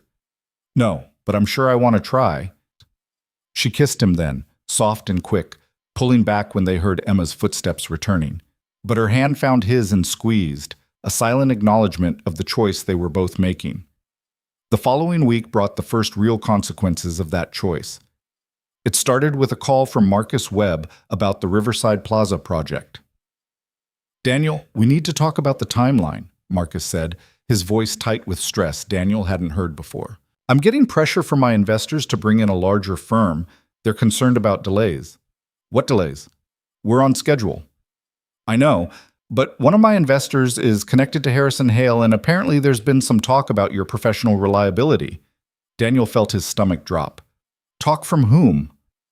"I don't know specifics, just that questions are being raised about whether you can handle a project of this scope given your personal circumstances." "My personal circumstances?" "Look, I don't care about your personal life. I care about results. But these investors, they have leverage, and they're using it. I need you to give me a reason to keep you on this project." Daniel spent the next hour on the phone with Marcus, walking him through every detail of the design, every timeline milestone, every contingency plan. By the end, Marcus seemed satisfied, but the damage was done. Someone was actively trying to undermine Daniel's professional reputation, and it didn't take a genius to figure out who. He called Victoria that evening after Emma was asleep. "Your father's sabotaging my projects," he said without preamble. There was a long pause. "What happened?" Daniel explained about Marcus and the investors and the sudden concerns about his reliability. Victoria was quiet throughout, and when he finished, her voice was ice. "I'll handle it." Victoria, "I'll handle it, Daniel. This is unacceptable. Don't blow up your relationship with your father because of me. He doesn't get to attack you because he's angry with me. That's not how this works." The next day, Victoria confronted Harrison at Hale Technologies headquarters, in his corner office overlooking Charleston Harbor. Daniel only learned about it later from Victoria's shaking voice on the phone. "I told him that if he ever interfered with your career again, I would resign immediately," she said. "Not in 6 months, not after some transition period. Immediately. And I'd make sure everyone knew why." "What did he say?" "That I was being emotional and irrational. That he was simply doing due diligence on someone in my life. That any responsible father would do the same." Victoria Then I told him I was refusing the merger, officially, on the record, to his face. That I'd be making a formal announcement to the board next week. Daniel sat down heavily on his couch. "You did what?" "What I should have done months ago. I told him that Hale Technologies is mine to run, and I'm running it my way. And if the board doesn't like it, they can try to remove me, but I won't make it easy. This is because of what he did to me. This is because of what he's been doing to me for years. You were just the catalyst that made me realize I'm done compromising who I am to keep everyone else comfortable." But the board didn't wait for Victoria's formal announcement. 3 days later, they called an emergency meeting. Victoria told Daniel about it that evening, sitting in his kitchen because she said her house felt too big and too empty and too much like a battlefield. "They're voting on the merger tomorrow," she said, her voice hollow. "Adrian convinced enough of them that my refusal is damaging shareholder value. They're going to approve it without my consent and dare me to fight it publicly." "Can they do that?" "Technically, yes. I'm CEO, but the board has ultimate authority over major strategic decisions. I can refuse to implement it, but then they can call for my removal." "So they're backing you into a corner. They're giving me a choice. Accept the merger and stay, or refuse and lose everything." She looked at him with eyes that held too much weight. "My father abstained from the vote. He couldn't support me, but he couldn't vote against me either. I don't know if that makes it better or worse." Emma wandered into the kitchen, rubbing her eyes. "Victoria, why are you sad?" Victoria managed a smile. "Just a hard day at work, sweetie." "Daddy has those too. He makes them better with ice cream." "That's actually not bad advice," Daniel said. "Come on." They ate ice cream together at the kitchen table, cheap grocery store brand that Emma declared was the best ever, and talked about everything except corporate politics. Emma told Victoria about the butterfly they'd seen at school and the new song she'd learned, and how her friend Madison had brought a hamster for show and tell. After Emma went back to bed, Victoria stayed in the kitchen, her fingers tracing patterns on the worn table surface. "I could lose it all tomorrow," she said quietly. "The company, my position, everything I've built for the last 5 years. What are you going to do?" "Fight, even if it means losing." She looked up at him. Is that crazy? No, it's brave. Brave and stupid look pretty similar from the outside. You told me that once. I still think you were wrong. Brave is knowing the cost and choosing to pay it anyway. She reached across the table, took his hand. What if the cost is too high? Then you figure out how to live with it. But at least you'll know you didn't give up who you are to avoid the bill. The board meeting happened at 2 p.m. the following day. Daniel knew because he checked his phone obsessively while trying to focus on revisions to the Riverside Plaza designs. Marcus had stuck with him despite the investor pressure, but the project felt fragile now, like one more push could topple it. At 4:30, his phone rang. Victoria. They approved the merger, she said, her voice eerily calm. Unanimous vote except my father's abstention. I'm sorry. I told them I wouldn't implement it, that they could approve whatever they wanted, but I was still CEO and I had no intention of executing a merger I believed would destroy everything valuable about Hale Technologies. How did they respond? They're calling for a vote of no confidence. Next board meeting, 2 weeks from now. If it passes, I'm out. Daniel closed his laptop. Where are you? In my car, sitting in the parking garage because I can't face going home to that empty house. Come here. Daniel, it's 4:30. Don't you have to pick up Emma? In an hour. Come here anyway. She arrived 20 minutes later, still in her work clothes, her composure cracking at the edges. Daniel pulled her inside, sat her down on his couch, and made terrible tea because the good stuff had run out and he hadn't replaced it. I should have just said yes, Victoria said, staring at the mug in her hands. Agreed to the merger, kept my position as co-CEO, made everyone happy. Would that have made you happy? No, but I'd still have a job. You'd have a title. That's not the same as a job you actually want. It's better than nothing. Is it? Daniel sat beside her. Claire used to say that sometimes nothing is better than the wrong something. That empty space at least gives you room to build what you actually want. Victoria was quiet for a long moment. Your wife sounds like she was wise. She had her moments, usually right before I was about to make a terrible decision. What terrible decision are you about to make now? I'm not. You are. He turned to face her fully. You're about to decide whether you're going to fight for what you believe in or accept what everyone else thinks is best for you. And I can't make that decision for you, but I can tell you that either way, you're not alone in it. She set down the tea, turned to him with an expression that was equal parts vulnerable and determined. If I fight this and lose, I lose everything. The company, my career, my father's respect, everything I've spent my entire adult life building. Probably. But if I don't fight, I lose myself. And I don't know how to come back from that. Then fight. Just like that? Just like that. She kissed him then, desperate and searching, and Daniel kissed her back with everything he couldn't put into words. The promise that she didn't have to face this alone. The understanding of what it meant to risk everything on a choice that terrified you. The simple human need to hold on to something real when everything else was falling apart. They broke apart when Emma's voice called from her room, asking for water. Victoria laughed, wiping at her eyes. Your daughter has impeccable timing. She really does. Daniel got Emma her water, then came back to find Victoria standing at his front window, looking out at the street that was becoming familiar to both of them. I'm going to need a lawyer, she said. A good one. Someone who specializes in corporate governance and isn't afraid of Harrison Hale. Do you know someone? I know several, but using them will cost a fortune, and I don't know if I have the resources to sustain a long legal battle if it comes to that. What about your own money? The stuff that's separate from the company? Victoria laughed, but there was no humor in it. Most of my wealth is tied up in Hale Technologies stock. If they remove me as CEO, the value will drop, and I'll lose a significant portion of my net worth. I'll still be comfortable, but not billionaire comfortable. Not fight a legal war against my own company comfortable. So you'd be regular rich instead of stupid rich. Something like that. Could you live with that? She turned from the window. I could, but it's not just about money.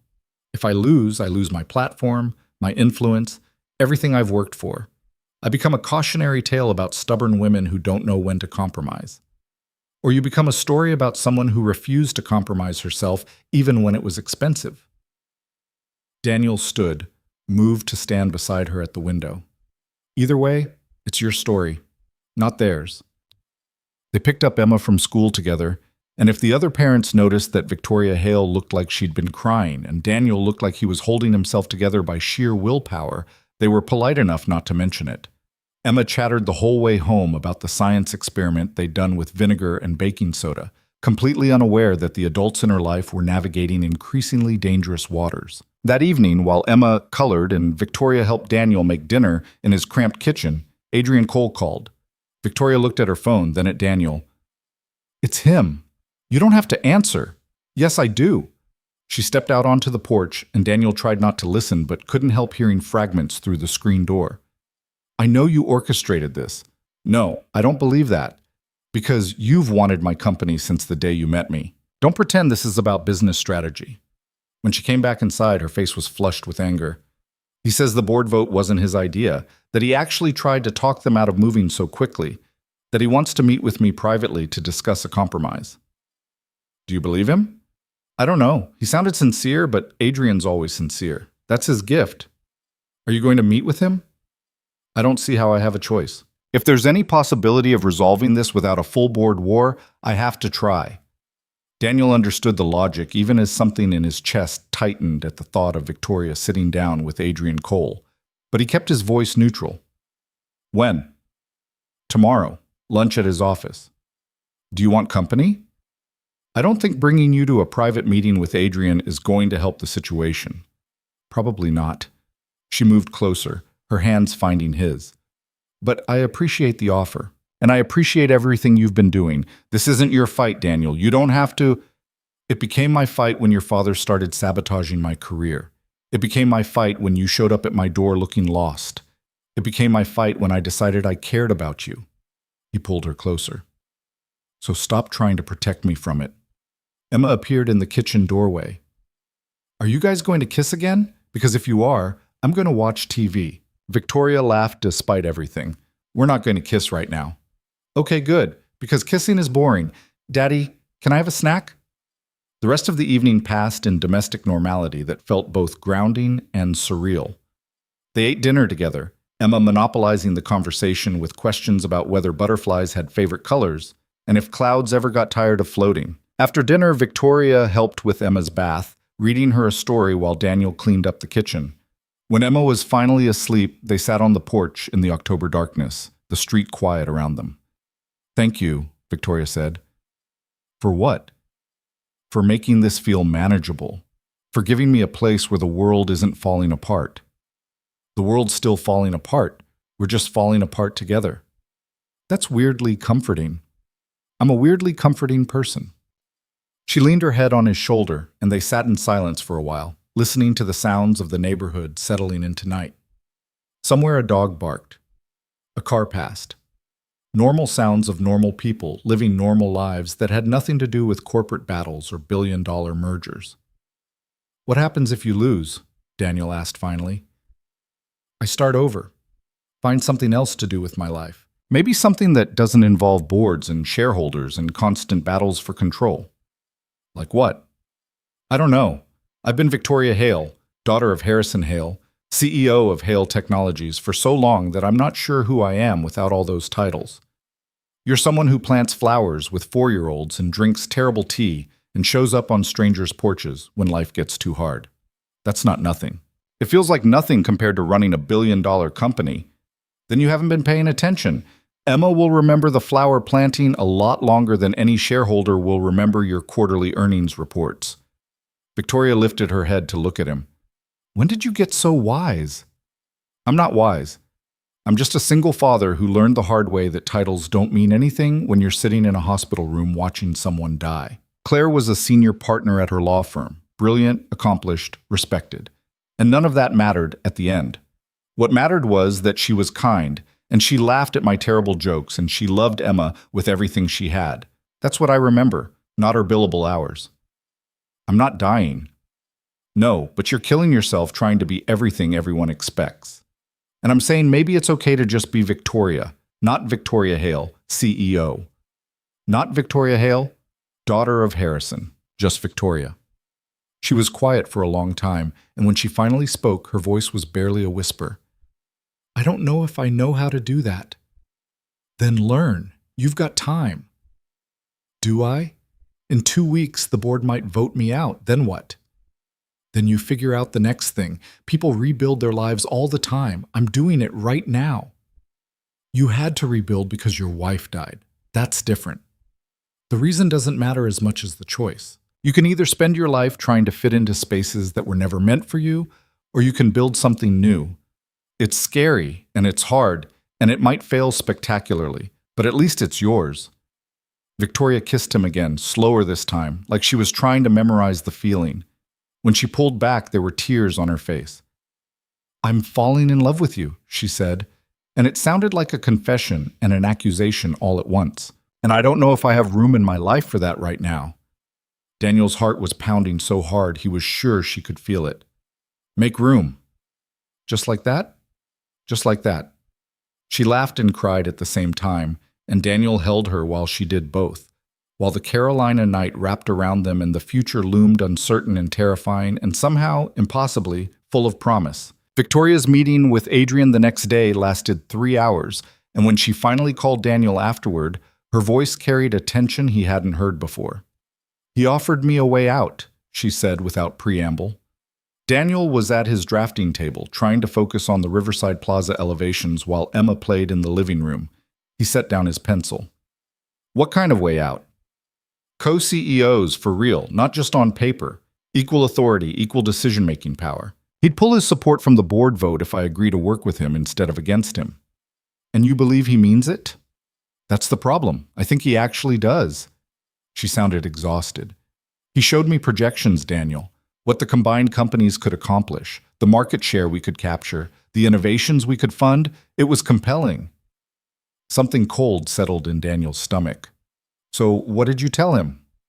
That I needed time to think about it, that I couldn't make a decision that big without considering all the implications. Did he give you time? Until Friday, 3 days before the board vote. She paused. He also said something else, something that made me realize how carefully he's been playing this. What? He said he admired my integrity, that watching me fight for what I believe in reminded him why he got into this business in the first place, that he didn't want to be the person who crushed that spirit. Her voice turned bitter. He actually used the word spirit, like I'm some kind of inspirational poster. Maybe he meant it. Or maybe he's smart enough to know that appealing to my values is more effective than threatening my position. She sighed. I don't know anymore, Daniel. I can't tell if he's being genuine or if this is just a more sophisticated manipulation. What does your gut say?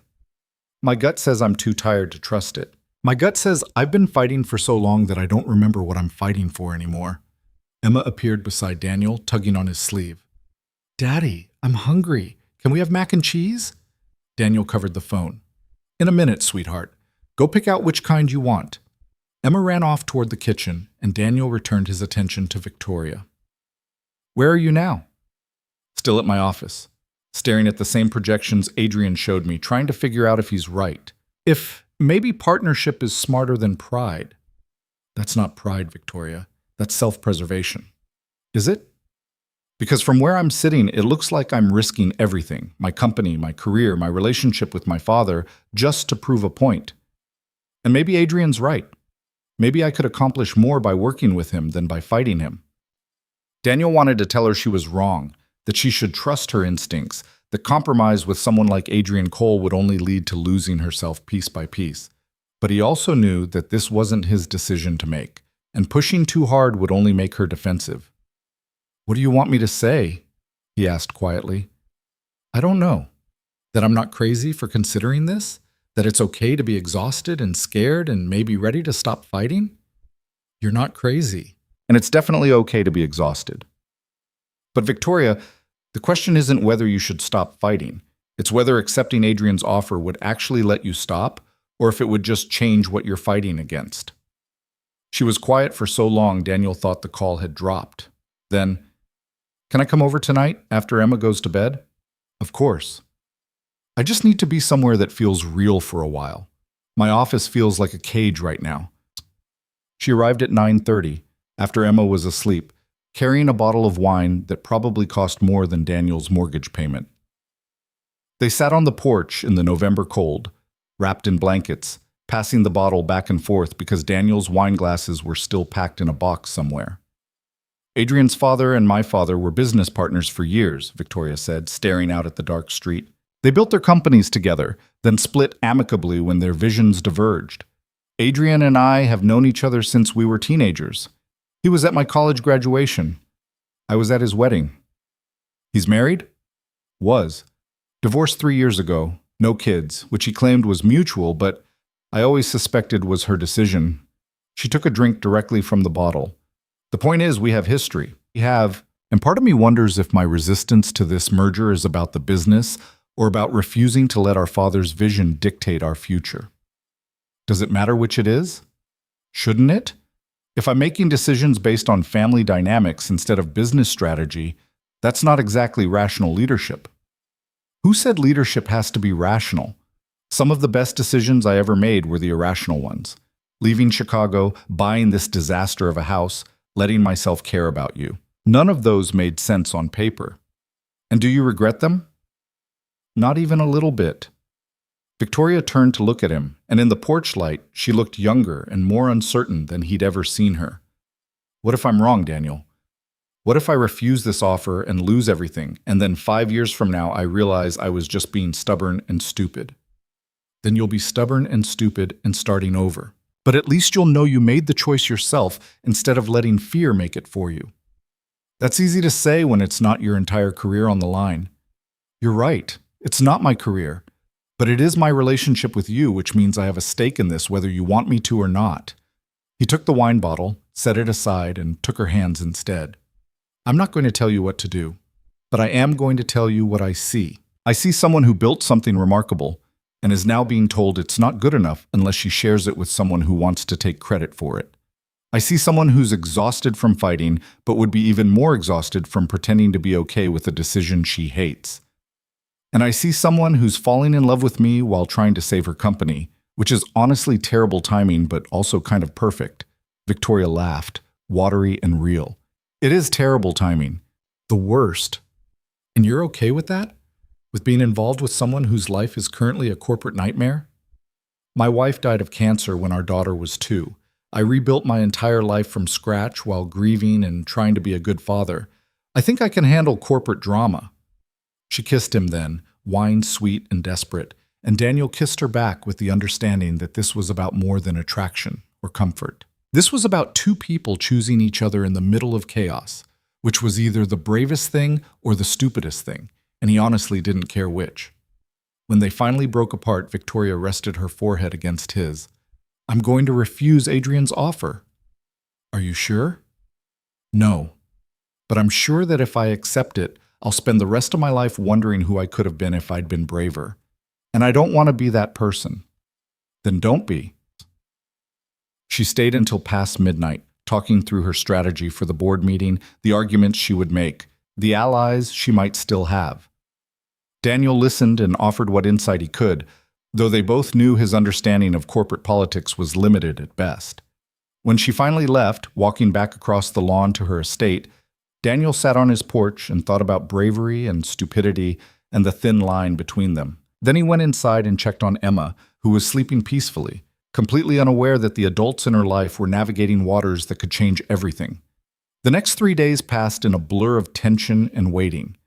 Victoria drafted her formal response to Adrian's offer, consulted with lawyers about her legal standing, and made calls to board members who might be persuaded to support her position. Daniel worked on the Riverside Plaza project, which had become both a welcome distraction and a reminder that his own professional stability was still fragile. On Thursday evening, Harrison Hale appeared on Daniel's porch for the second time. "May I come in?" he asked, and this time there was no commanding presence, just an old man who looked tired. They sat in the living room because Emma was at a playdate and the house was quiet. Harrison took in the space with the same assessing gaze as before, but something in his expression had shifted. "Victoria told me she's refusing Adrian's offer," he said without preamble. "She did. She also told me that you encouraged her to do so." "I encouraged her to make her own decision. There's a difference." Harrison studied him for a long moment. "Do Do you love my daughter, Mr. Mercer? The directness of the question caught Daniel off guard. Yes. And she loves you? You'd have to ask her. I did. She said yes. Harrison leaned back in Daniel's worn armchair. Which puts me in an interesting position. I've spent the last month trying to convince myself you're a gold digger or an opportunist or someone taking advantage of my daughter's vulnerability. But you're not any of those things, are you? No. You're just a man who happened to move in next door and happened to connect with a woman who happened to be worth billions of dollars. That's about right. And now you're both in love, and she's about to throw away her career because she'd rather fight than compromise. And I'm supposed to accept all of this as normal. Daniel considered his response carefully. With respect, Mr. Hale, normal is overrated. Normal would have been Victoria accepting that merger, keeping everyone happy, and losing herself in the process. I don't think that's what you want for her any more than I do. What I want is for her to be smart, to think long-term instead of making emotional decisions. She is being smart. She's thinking about who she wants to be in 20 years, not just what makes sense in the next quarterly report. Harrison was quiet for a moment. Adrian called me today, said Victoria had refused his offer and that he was disappointed but respected her decision. Then he said he'd be voting with the board on Friday to remove her as CEO. Daniel felt his chest tighten. So he was manipulating her all along. Perhaps he genuinely gave her a choice and is now following through on the consequences of that choice. Harrison stood, moved to the window that looked out toward his daughter's estate.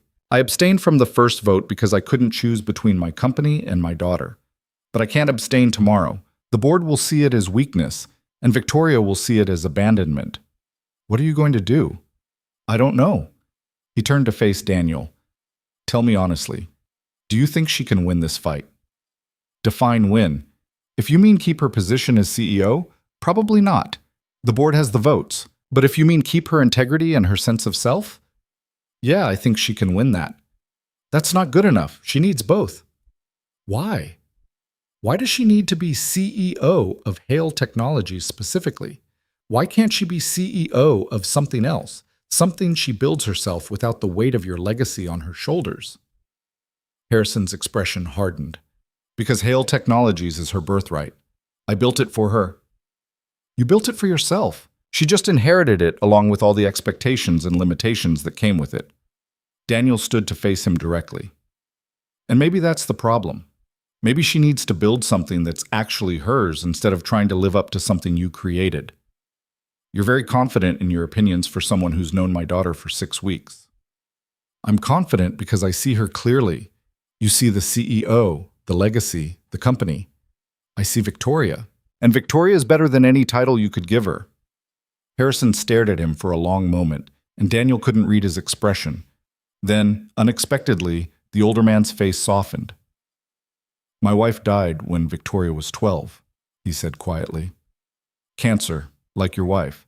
And I threw myself into building the company because I didn't know how else to process the grief. Victoria grew up watching me work 80-hour weeks, and somewhere along the way, she decided that was what love looked like. Dedication to the work. That's not love. That's avoidance. I know that now. I didn't know it then. Harrison moved toward the door. I'm telling you this because you need to understand that Victoria's relationship with that company is complicated. It's not just a job or a career. It's how she learned to connect with me after her mother died. Losing it would mean losing that connection. Or it would mean finding a new way to connect, one that's not built on work and expectations. Harrison paused at the door. I haven't decided how I'm voting tomorrow. But I want you to know that regardless of what happens, I'm glad my daughter has you, even if I wish the circumstances were different. After he left, Daniel stood in his living room and tried to process what had just happened. Harrison Hale, the man who'd threatened him and questioned his motives and tried to sabotage his career, had just essentially given his blessing. It felt surreal and insufficient and somehow deeply sad all at the same time. He called Victoria immediately. Your father was just here, he said when she answered. I know. He texted me that he was going to talk to you. What did he say? Daniel told her everything, the questions about love, the revelation about her mother, the uncertainty about tomorrow's vote. Victoria was quiet throughout. He's not going to vote for me, she said finally. He wants to, but he won't. The company means too much to him. You don't know that. Yes, I do. I've known my father my entire life. When it comes down to choosing between me and Hale Technologies, the company wins. It always has. Victoria, it's okay, Daniel. I've made peace with it. Or I'm trying to. She paused. Can I see you tomorrow, before the meeting? Of course. What time? The meeting's at 2. Come to my office at noon. I'll be there. Friday arrived cold and gray, November asserting itself with the kind of weather that matched the weight of the day ahead. Daniel dropped Emma at school with instructions for Patricia to pick her up since he didn't know how long he'd be at Victoria's office. Hale Technologies occupied a modern building downtown, all glass and steel and the kind of architectural ambition that Daniel could appreciate even as he found it soulless. The receptionist directed him to the executive floor, where Victoria's assistant, a sharp-eyed woman named Margaret, was waiting. She's expecting you, Margaret said, leading him down a hallway lined with awards and photos documenting the company's history. Fair warning, she's been here since 5 a.m. and has consumed enough coffee to fuel a small army. Victoria's office was exactly what Daniel expected. Large, minimalist, with windows overlooking Charleston and furniture that probably cost more than his house. But what surprised him were the personal touches. Photos of her with people who were clearly friends rather than business associates. A shelf of books that had nothing to do with technology or business. A small plant that looked well cared for. She stood at the window when he entered, still in jeans and a sweater, her work clothes hanging on a nearby rack. 2 hours until I find out if I still have a career, she said, without turning around. Daniel moved to stand beside her. How are you feeling? Terrified. Relieved. Ready for it to be over. She finally looked at him. Is that strange? That part of me just wants the vote to happen so I can stop waiting for it? Not strange at all. I called every board member I thought might support me, gave them my whole speech about vision and independence and long-term thinking. You know how many committed to voting against my removal? How many? 2 out of 12. Even with my father's abstention, that means I lose 8-2. So you're going to lose. Spectacularly. She smiled, but it didn't reach her eyes. Adrian called this morning, said it wasn't personal, that he hoped we could maintain a professional relationship, that he'd be open to me consulting for the merged company if I wanted. Generous of him. That's what I thought. Then he said something else. He said my father had called him last night, asked him to reconsider pushing for my removal, said that Harrison had told him I was his daughter, and he didn't want to see me humiliated publicly. Daniel's heart ached at the image of Harrison Hale making that call, trying to protect his daughter even as he couldn't bring himself to vote for her. What did Adrian say? The business was business, and personal feelings couldn't override fiduciary responsibility to shareholders. Victoria moved to her desk, picked up a folder. This is my resignation letter. I wrote it this morning. You're resigning? Before the vote? After. If they vote to remove me, I'm not going to fight it. I'm going to resign immediately and announce that I'm starting my own company. Something completely independent, built from scratch, without any ties to Hale Technologies or my father's legacy. Victoria, that's terrifying and possibly stupid and probably going to fail, she finished. But it's mine. And right now that matters more than anything else. She handed him the folder, and Daniel read through the resignation letter.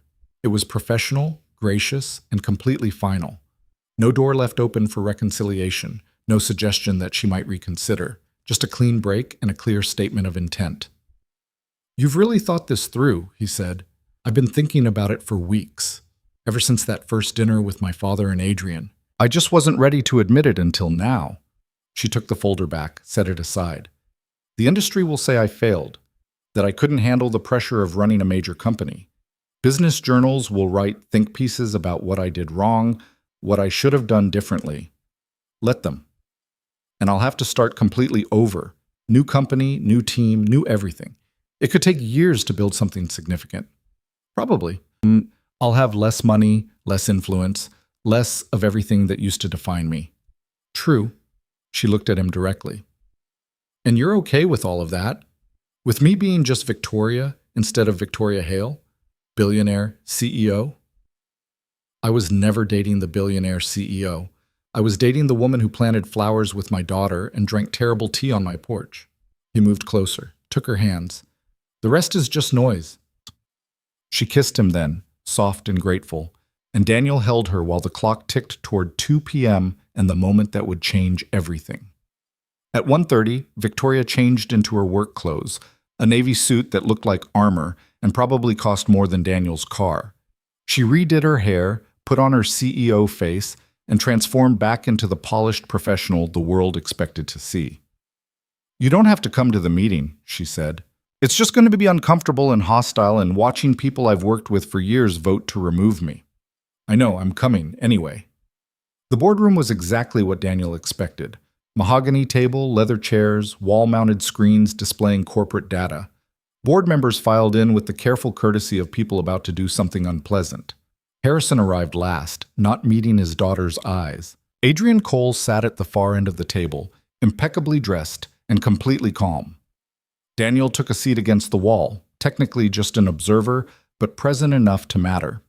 Victoria sat at the head of the table in her CEO chair for what might be the last time.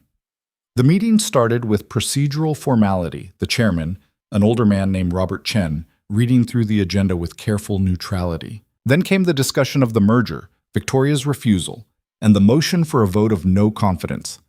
Victoria spoke for 15 minutes, laying out her vision for Hale Technologies' future, the risks of the merger, her track record of success. She was compelling and passionate and completely honest about her concerns. When she finished, there was silence. Then Adrian spoke. "I respect Victoria's passion and her commitment to her vision, but passion doesn't override the board's responsibility to shareholders. The merger represents significant value creation and strategic positioning. Victoria's refusal to execute it demonstrates a concerning prioritization of personal preference over fiduciary duty." More discussion followed, but Daniel could see it was theater. The votes were decided. This was just the performance before the inevitable conclusion. Finally, Robert Chen called for the vote. "All in favor of the motion of no confidence in Victoria Hale as CEO of Hale Technologies?" Hands rose around the table. Daniel counted them. 1, 2, 3, 4, 5, 6, 7, 8. Exactly as Victoria had predicted. Opposed? 2 hands. The supporters Victoria had mentioned. Abstentions? Harrison Hale's hand rose slowly, and Daniel saw Victoria's jaw tighten. "The motion passes," Robert Chen announced. "Effective immediately, Victoria Hale is removed as CEO of Hale Technologies. We'll convene a separate meeting to discuss transition and interim leadership." Victoria stood, and every eye in the room turned to her. She pulled out the resignation letter she'd prepared, placed it on the table. "You don't need a transition plan," she said, her voice steady and clear. "I'm resigning from the board effective immediately, and I'm announcing that I'm starting my own company, one focused on the kind of innovation and ethical technology development that I believe this industry desperately needs but rarely prioritizes." There were murmurs around the table.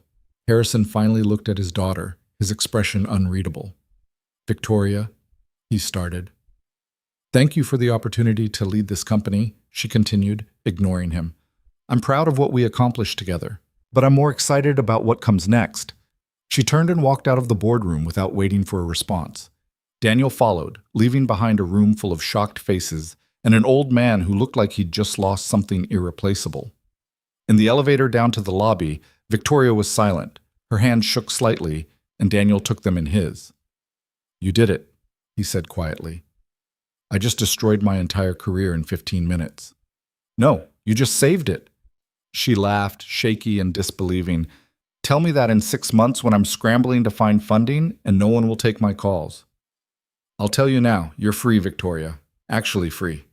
Everything that comes next is yours to build."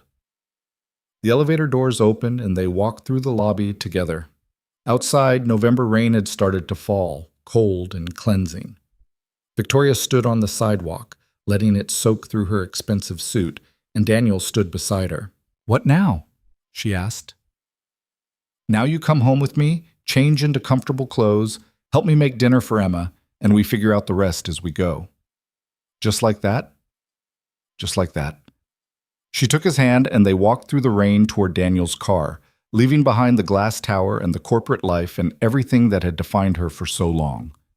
Somewhere in that building, her father was processing what had just happened. Somewhere in the city, Adrian Cole was probably already planning the merger, but none of that mattered right now. What mattered was the woman beside him who'd just chosen courage over comfort, freedom over security, herself over everyone else's expectations. And what mattered was that when they got home to Birchwood Lane, Emma would be waiting with a new drawing to show Victoria and questions about whether they could have chocolate chip pancakes for dinner because it was Friday and Fridays should be special.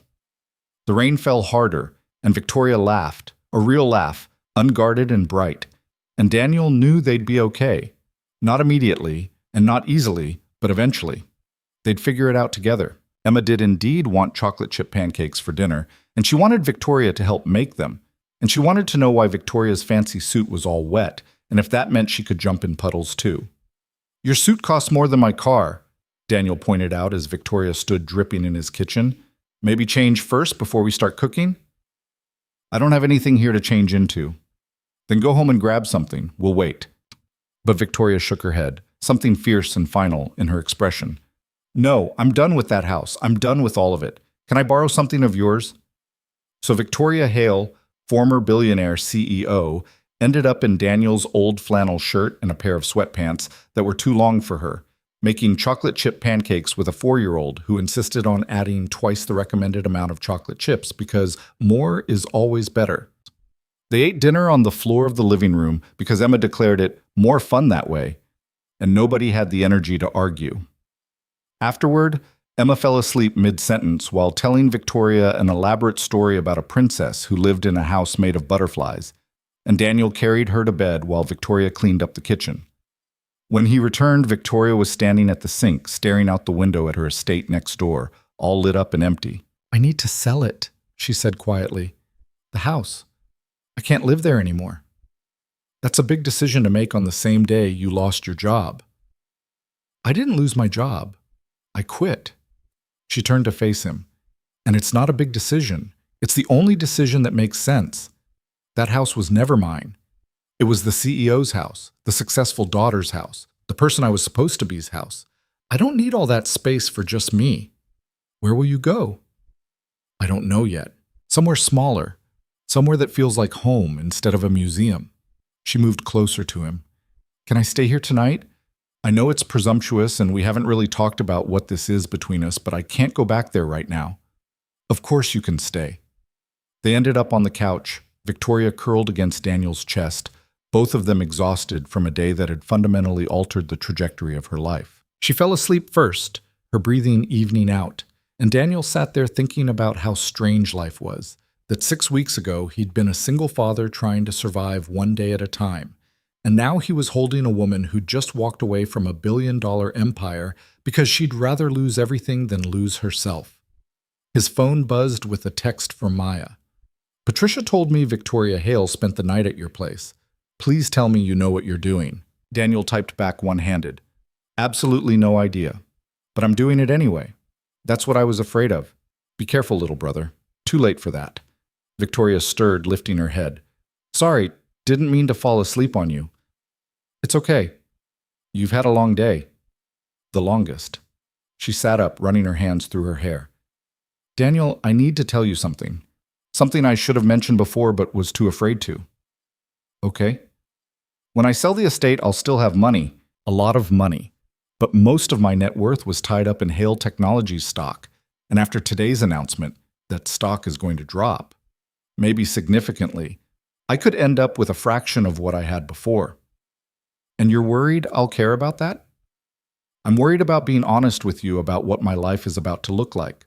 I'm starting a company from scratch, with diminished resources and a reputation as someone who walked away from a successful position. Investors are going to be skeptical. Clients are going to question my judgment. The next few years are going to be a struggle." "Good thing I'm experienced with struggle, then." She smiled despite herself. "I'm serious, Daniel. This isn't going to be easy. Nothing worth doing is. You told me that, remember? That first night when you showed up on my porch looking lost. I was lost. And now you're found. Maybe not in the way you expected, but found nonetheless." She kissed him then, soft and lingering, and when she pulled back, her eyes were bright with tears she refused to let fall. "I'm falling in love with you," she said again, like she needed to confirm it was still true. even though it's too fast and too complicated and probably a terrible idea given everything else that's happening. It's definitely all of those things, Daniel agreed. But I'm falling in love with you too, so I guess we're both making terrible decisions. What are we doing, Daniel? Really? Building something new, both of us, and figuring out how to do it together. Just like that? Just like that. She stayed that night, sleeping in Daniel's bed while he took the couch because Emma would ask questions if she found Victoria there in the morning, and they hadn't figured out how to explain this yet. But around 3 a.m., Victoria appeared in the living room, unable to sleep, and Daniel made terrible tea again because it was all he had. They talked until dawn about everything: her plans for the new company, his concerns about the Riverside Plaza project, Emma's upcoming 5th birthday, the logistics of selling a mansion, the fear that they were moving too fast, the equally strong fear that they weren't moving fast enough. When Emma woke up at 6:30 and found Victoria still there, she accepted it with the easy adaptability of childhood. "Are you going to live here now?" Emma asked over breakfast. Victoria looked to Daniel, uncertain how to answer. "Victoria is going to be spending more time here while she figures some things out," Daniel said carefully. "Is that okay with you?" Emma considered this seriously. "Will you help me with my butterfly project for school?" "I would love to help with your butterfly project," Victoria said. "Then it's okay." If only all of life's complicated questions could be resolved so simply. The following weeks were a whirlwind of change and adjustment. Victoria did sell the estate to a tech entrepreneur from California who didn't care about Charleston society or the story behind why the house was suddenly available. The sale gave her the capital she needed to fund her new company, which she named Meridian Solutions, with a focus on ethical AI and sustainable technology development. She moved into a smaller house 3 blocks from Daniel, close enough to walk over but far enough to maintain some independence. Emma declared the new house much better because it has a swing in the backyard, and Victoria spent her first weekend there installing said swing with Daniel's help. But not everything was smooth. The tech industry gossip mill worked overtime analyzing Victoria's departure from Hale Technologies. Business journals ran think pieces with titles like "When Pride Costs Billions" and "The Fall of Victoria Hale." Adrian Cole gave interviews expressing regret that things had ended badly, while carefully positioning himself as the reasonable party who'd tried to find compromise. And Harrison Hale said nothing publicly, but his silence spoke volumes. 2 months after the board vote, on a Sunday afternoon in January, Harrison appeared at Daniel's house for the 3rd time. Emma was at a birthday party, and Victoria happened to be there, helping Daniel replace the broken disposal unit under the kitchen sink. Daniel answered the door to find the older man holding a small wrapped box, looking more uncertain than Daniel had ever seen him. "Is my daughter here?" Harrison asked without preamble. "She is. Do you want to come in?" Harrison entered slowly, taking in the domestic scene. Victoria on the floor under the sink in old jeans and one of Daniel's t-shirts, tools scattered around her, her hair pulled back in a messy ponytail. "Hi, Dad," she said without getting up, her voice carefully neutral. "Victoria," he held out the box. "I brought you something for your birthday." Victoria's birthday had been the week before. Daniel had made her a cake that Emma had insisted on decorating with enough frosting to give someone a sugar coma. They'd celebrated quietly, just the 3 of them, and Victoria had said it was the best birthday she'd had in years. She stood slowly, wiping her hands on a rag, and took the box. Inside was a vintage watch, elegant and understated. "It was your mother's," Harrison said quietly. "She wore it every day. I've been keeping it for you, waiting for the right time. I thought—" He paused. "I thought maybe now was that time." Victoria stared at the watch, and Daniel could see her fighting to maintain composure. "Thank you," she managed finally. "I also came to apologize." Harrison's voice was rough. "For abstaining from the vote, for not supporting you when you needed it, for putting the company before my daughter." "Dad, let me finish, please." He took a breath. "After you left, after you started Meridian, I watched what happened to Hale Technologies. The merger went through. Adrian became CEO. The company's value increased by 20% in the first quarter. Then you made the right business decision," Victoria said, but there was pain in her voice. "The company's value increased," Harrison continued, "but something else disappeared. The innovation pipeline dried up. The employee satisfaction scores dropped. The projects you'd championed, the ones focused on sustainable development and ethical AI, were scrapped in favor of more profitable ventures. He looked directly at his daughter. We made money, but we lost what made us worth the money. Victoria set the watch box down carefully.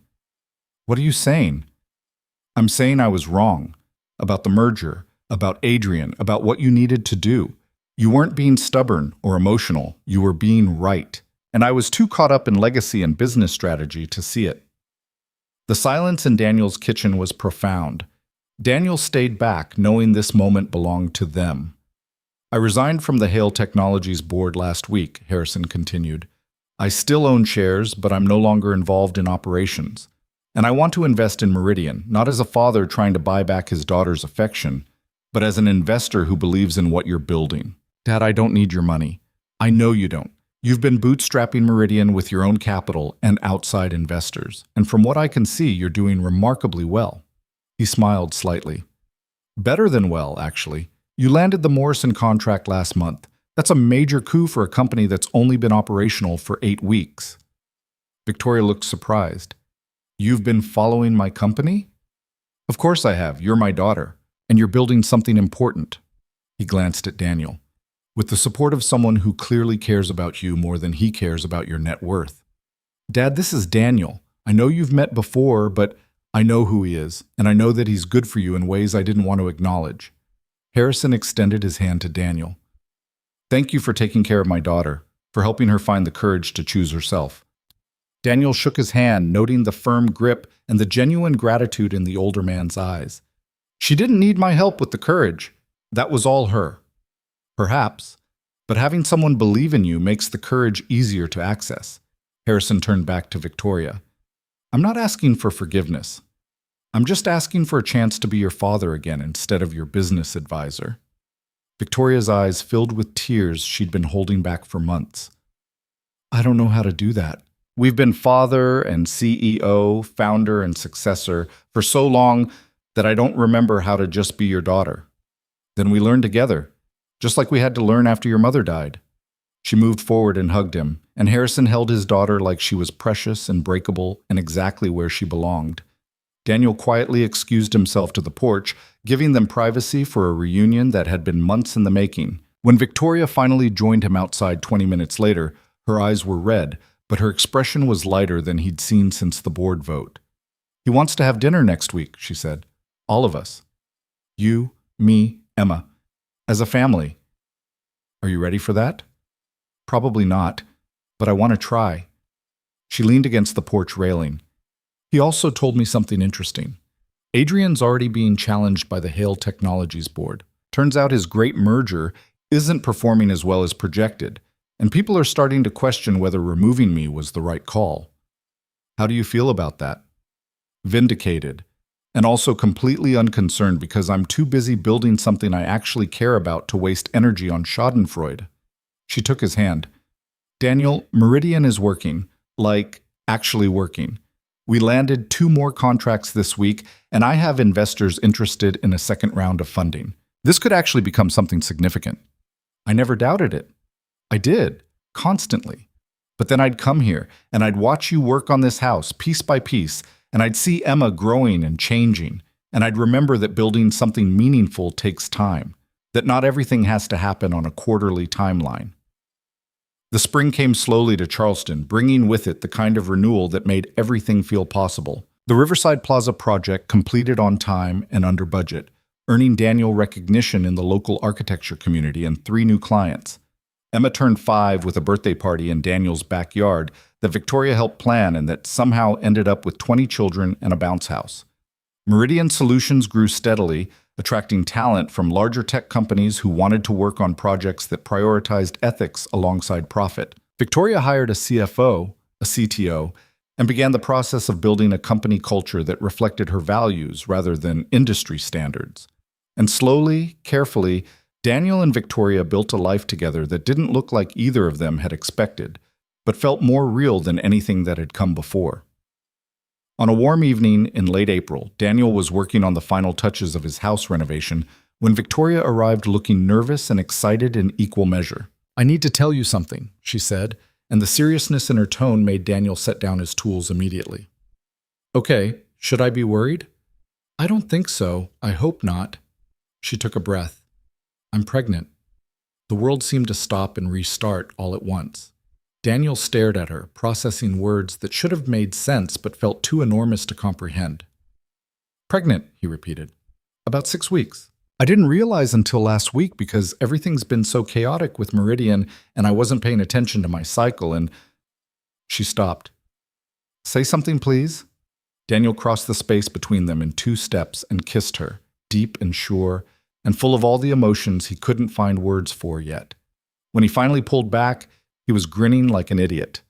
"We're having a baby." "We are." Which is terrible timing because Meridian is still in growth phase and your house renovation isn't finished, and Emma's only 5 and this is going to be complicated, and— "Victoria, stop!" He cupped her face in his hands. "This is wonderful news, terrifying and complicated and absolutely wonderful." "Are you sure? Because we've only been together for 6 months and this is fast and everything about us has been fast. Why should this be different?" She laughed, relief flooding her features. "We're going to need a bigger house. We're going to need a lot of things, but we'll figure it out." Just like that? Just like that.